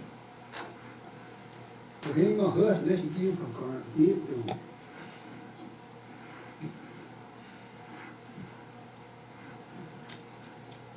You want to make a vote, or just say go do it? Wait, you put through a discussion? Yeah, what's the motion? I never asked for the motion. Well, I haven't made a motion. We don't have to have a motion. We have a concurrence of the board. If everybody says go do it, we don't have to have a motion. If you want a motion, we'll make a motion. You want us to vote? You tell us and we'll... If you want to do the vote, I'll make a motion. I just say go stand, do things, stand. Well, we got one. Booth said it earlier. I ain't gonna vote for it. I'm just telling you, I'm just trying to get you the quorum. Okay, we ready to vote? All in favor for item... Do we make the motion then? No, we're good. Motion? We're going with item 6. All those in favor, raise your right hand. Well, what are we voting on? Well, here's... No, that's actually just a talking point. That's not anything to vote on, Mr. Chairman. We need a real motion if we're going to vote. At this point, we've gone a long ways, haven't we? Yeah, we need a real motion. Do you want a motion? No, we're going to do one thing or another. I'm going to get a concurrence before we're going to take a motion. Make a motion. I'll make a motion that we table this until further notice. I'll second it. You got a second? Again, not serious. All those in favor, raise your right hand. All those opposed? 5-2. Which one did you vote? Which would you vote? Huh? 4-3. 4-3, okay. Okay. All right. This is a nice message. I don't think that stops you from going forward with writing up something. Yeah. That's what we said. Pretty much I'm stopped right here. Go, Stan. Any commissioner can bring anything he wants to, anytime he wants to the board. Any commissioner can do that. If you want to get concurrence, just like you send it to other commissioners and ask for their comments, personal yourself, they comment, you put it together and bring it back. But it cannot be of action of the board done out that way, because that's against the open meetings law. Okay, Commissioner. Okay, You're on number 7. Number 7, all right. Which one is it?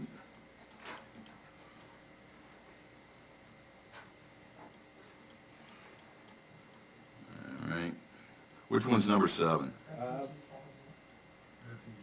Okay.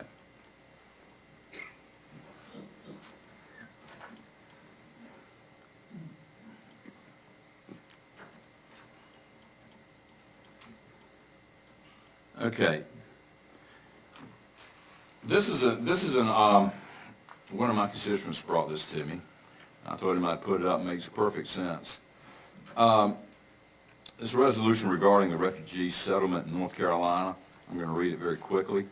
Whereas the Trump administration, unlike its predecessor, is listening to state and local governments on whether they want to accept settlement of refugees, and whereas North Carolina Governor Roy Cooper has written to federal officials saying that North Carolina will accept settlement of refugees, and whereas jihad terrorist groups like ISIS have openly boasted of inserting their terrorists into the refugee stream, and whereas refugees granted asylum in the United States are granted immediate rights to receive all forms of welfare, a right to retain for life, and are thus subsidized by American taxpayers, with part of that paid subsidy by the state and locality where they are settled. Be it therefore resolved that Beaufort County refuses to accept settlement of refugees in our county, and that this decision be communicated to the state and federal government. Commissioner Richards. When we talk about settlement of refugees, we're not talking about individuals who decide to migrate to the United States. Yes. We're talking about when the government, whoever that is, decides that they're going to take in 200,000 people from Syria into the United States, or they're going to take in people from other places as large, massive groups. And actually what's happened with these people is once they have gotten into the United States, they've tended to settle into ghettos, and Minnesota being the greatest example of a Muslim ghetto that you can think of.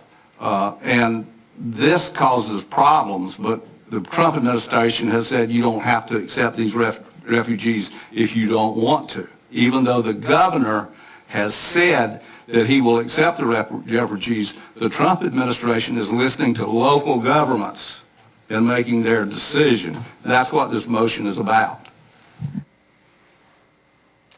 Discussion.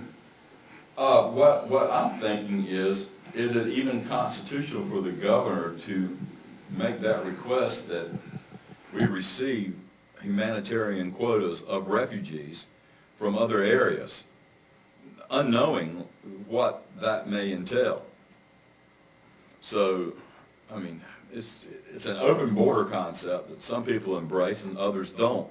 I guess the idea is, where do we want to go? Are we going to throw our borders open to the world, you know, and then have to face the accusations that those who do not want open borders are xenophobes and bigots and racists and whatever else they're called these days, for wanting to know who is in this country and why and for how long.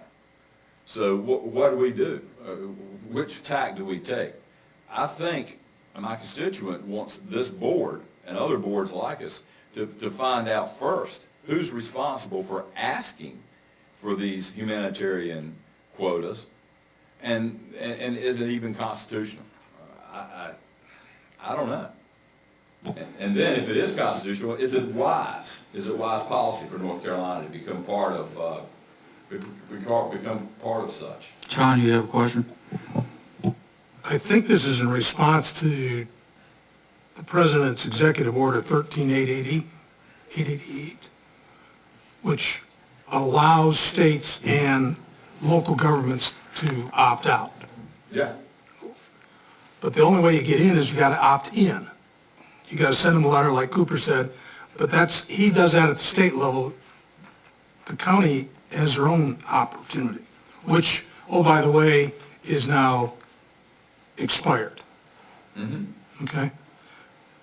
And it's under a court order right now that they can't do it anyways.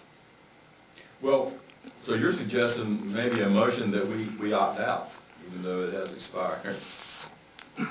We can opt out next year, but they're not even accepting the letters according to the Department of,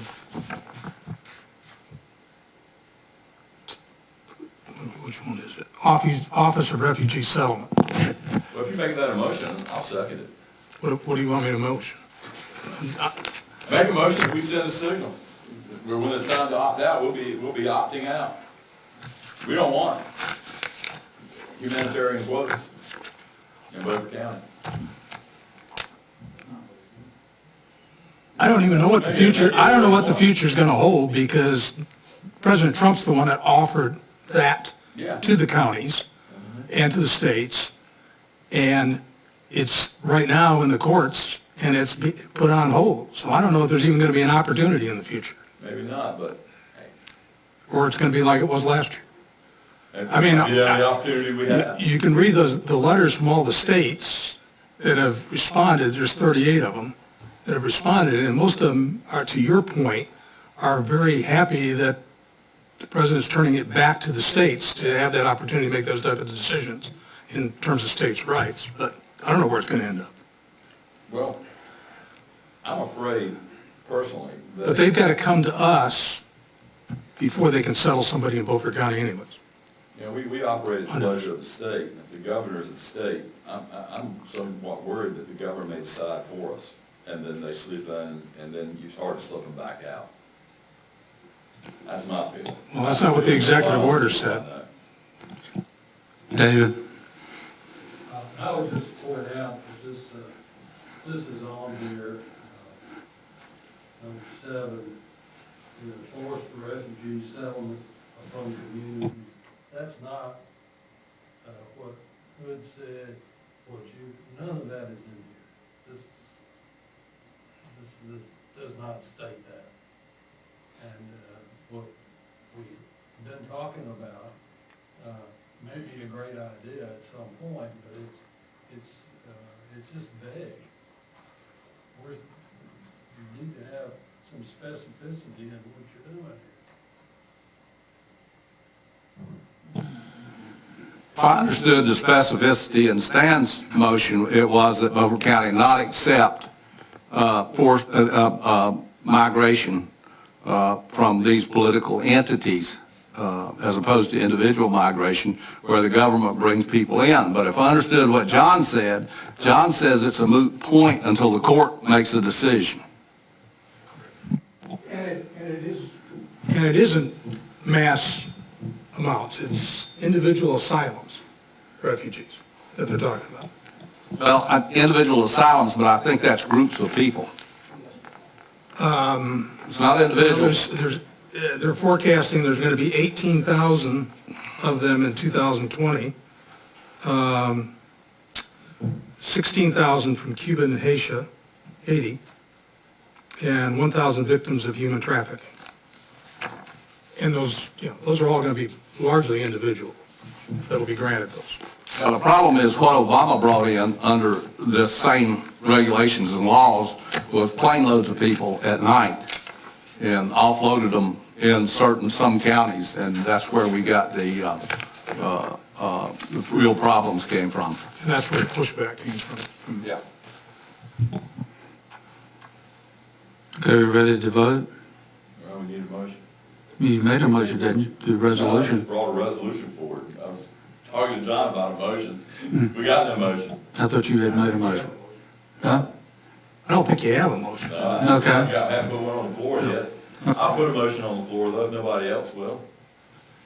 My motion is that we accept this resolution as written. And we send that resolution to the appropriate authorities outside of the county to show our inclination. Did you vet all these statements in here on your resolution? No. Okay. Do you want to? The constituent that gave this to me, while short on specificity, is long on oversight. Well, What he says generally is, I'm particularly concerned about the one that they're subsidized by the taxpayers for life. that has happened. Well, Is there a second? I'll second. Any more discussion? Commissioner Waters. Stan, I would vote for this if you only have one statement, that the Beaufort County refuses to accept settlement of refugees in our county. I mean, all of the other, huh? I'm okay with that. I mean, I think that's really what you're saying. That's exactly what I'm saying. Everything above that is immature. Yeah, I'm good with that. I'll amend my motion. My second. Your second? Okay, I'll amend my motion. My question is, what do this change?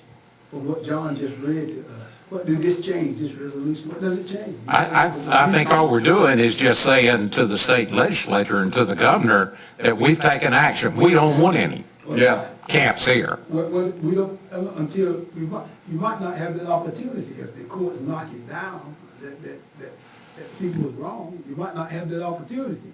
What it's saying here is that we just voting for something that ain't even nothing to vote on. I think it's. Is that right? According to John's. I think what you're gonna have to do is if you wanna do this, we gotta do it next year, Yes. in the fall. Hold on a minute. Let me tell you what we gotta do.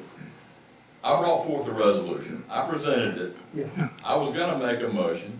I may have made the motion. Did I make a motion? Okay, I made a motion. I am pulling back my motion in deference of what Frankie Waters has put forth.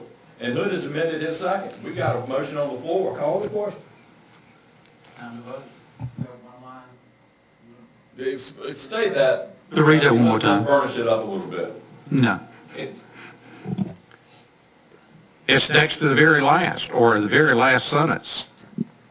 Be it therefore resolved that the Beaufort County refuses to accept settlement of refugees in our county, and that this decision be communicated to the state and the federal government. Perfect. Time to vote. All those in favor, raise your right hand. All those opposed, 5-2. Very good. That was easy.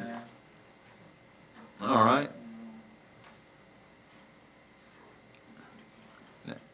All right, guys, it's time to discuss concealed carry for Beaufort County employees.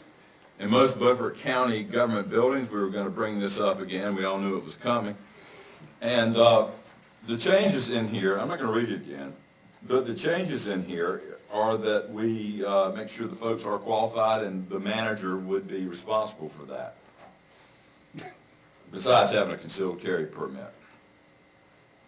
And we talked about that last time. It would be a management thing as to who is extra qualified to carry on premises and protect themselves and those around them. What we talked about last time actually was that if we did this, the manager is going to, of course, as the manager, going to be responsible for these employees to know about them, but that he is to bring, if we pass this, he is to bring us back at the next meeting a set of policies and rules that he wants to use, and that we are going to approve them or disapprove them, whatever. The resolution just states forth a principle, and when it's approved by this board, the manager tinkers with how it works, how it happens. But he brings the policy back to the board as a part of the resolution so that everybody knows what's going on. Exactly. Then we vote on it.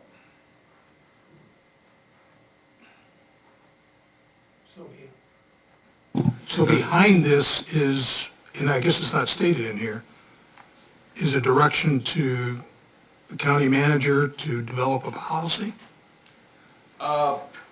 Yes, and we talked about that last time. And we can insert that, but I want it to be inserted in a way that this board is happy. No, we're talking about a two-part thing.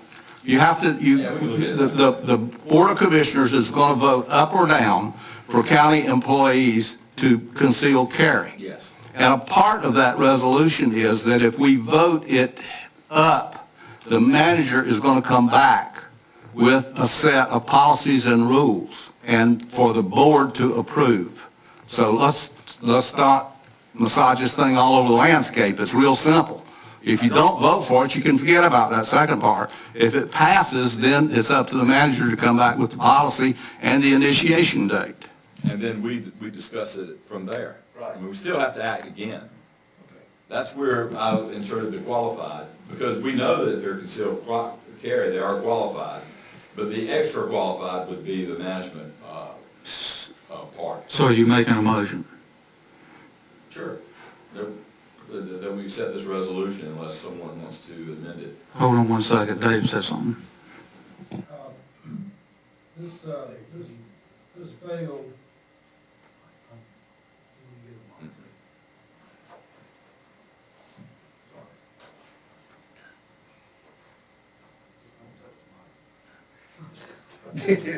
What? Don't breathe on it. Or anything else. Walk back in a serpentine motion. Okay, is this on? This is on. From the November meeting, this failed 3-3 of 6 people who were voting, and it was not to come up again for 6 months, which would be May. This is April. No. Just want to point that out. Which one are you talking about? The employees? Or are you talking about the other concealed carry for all citizens of Beaufort County? I think that's the one you're referring to, because if I remember correctly, we didn't vote. You remember that, Hood? We did not vote on this one. You're thinking of the other one that was before that. This is the second iteration. And I think this iteration was in December. It was in December. Okay, I'm right. Sorry. Taylor Wilson said, be it therefore resolved, Beaufort County Commissioners support and defend the Second Amendment of the United States Constitution, and are hereby greatly resolved to allow concealed carry privileges for all qualified and approved Beaufort County government employees in most of Beaufort County government's buildings. It's the same thing. No, it's different. It's all employees in most of the buildings. Yeah, well, it's not allowing the public at large. That's different. If we allow the public at large, then the specific of that would be to allow the employees. But since we did away with the general and we're dealing with a new specific, which that specific being just the employees, it's totally different. It's like apples and oranges. This is employees also. No, this is just employees. Why don't you bring it back next month? No, I think we got. Okay. Bring it back next month. That's what I would do. Because you've also got to modify this to include in there the direction to the county manager. Yeah. Okay. And I would also, direction, I will do that. I would also suggest that instead of many or most of the county government buildings, that we identify those, or at least identify those that we're not, Okay, we can do that. so that you eliminate confusion from the employee standpoint. Well, yes, that will be fine. I can go with that. Next month, Moving on, thank you. on the agenda. Items for discussion, flood maps. Mr. Manager, do something easy, flood maps, the status.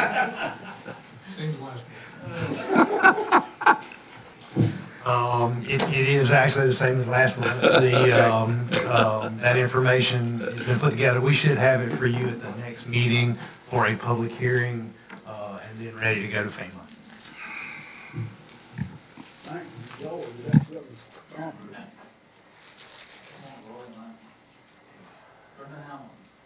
Well, I make this short and sweet. You know, I'm chairman of the committee on Brenda Hamilton, who was killed by some unknown wild animal in the Pantego neighborhood. And I can tell you that, you know, I accused last month, I'm going to accuse again this month. The sheriff is not here to give this report about what is going on with the things that have been sent away. I do have the information from the manager about where they were sent and the person to contact there. I have not contacted them yet. But I'm dismayed that the sheriff won't show up to discuss this, and I'm leaning more and more to the fact that I think this whole investigation was fouled up by the sheriff, and we've got a real serious problem here, and I'm going to do my very best in the next month to contact the people who have the samples and to come back to this board with an answer so we can move this thing forward. But I'm very concerned this family and these people deserve better than they have gotten from Beaufort County. Need a motion to go into closed session? Wait a minute, jail population. Oh, I'm sorry, I was thinking that was the other. You got one thing? I apologize. Oh, excuse me. The jail population staffing report, I've asked for a jail population staffing report now for 3 months. The sheriff doesn't see fit to show up and tell us how many people are actually working in the jail with this limited number of jail inmates in the jail. and this is something the commissioners need to know about. The people in Beaufort County have the right to know about it. He's certainly outspending every dollar that he can get his hands on, giving $7,000 and $5,000 wage increases to people in his department who are making $40,000 in overtime. You realize we have deputies that are making $100,000 a year? So this is a serious problem. The sheriff is a serious problem. And the fact that he will not show up to address this board is another serious problem. He's operating a kingdom of his own. Motion to go into closed session? So, we go into closed session. You have the particular statute for personnel? Yes, sir. Motion is needed to go into closed session under NCGS 143-318-11A6 to consider the qualifications, competence, performance, condition, and appointment of a public officer or employee or prospective public officer or employee. So moved. Do we go out or stay here? No. Second. Stay here. Huh? When we look up, If we shut it down, we can stay here. huh?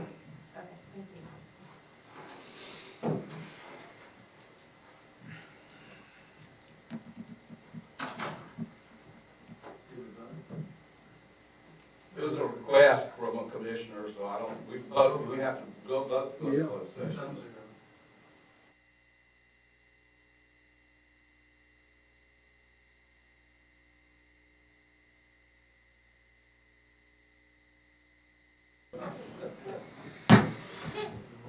Okay, we're back. Motion to come out of closed session. So moved.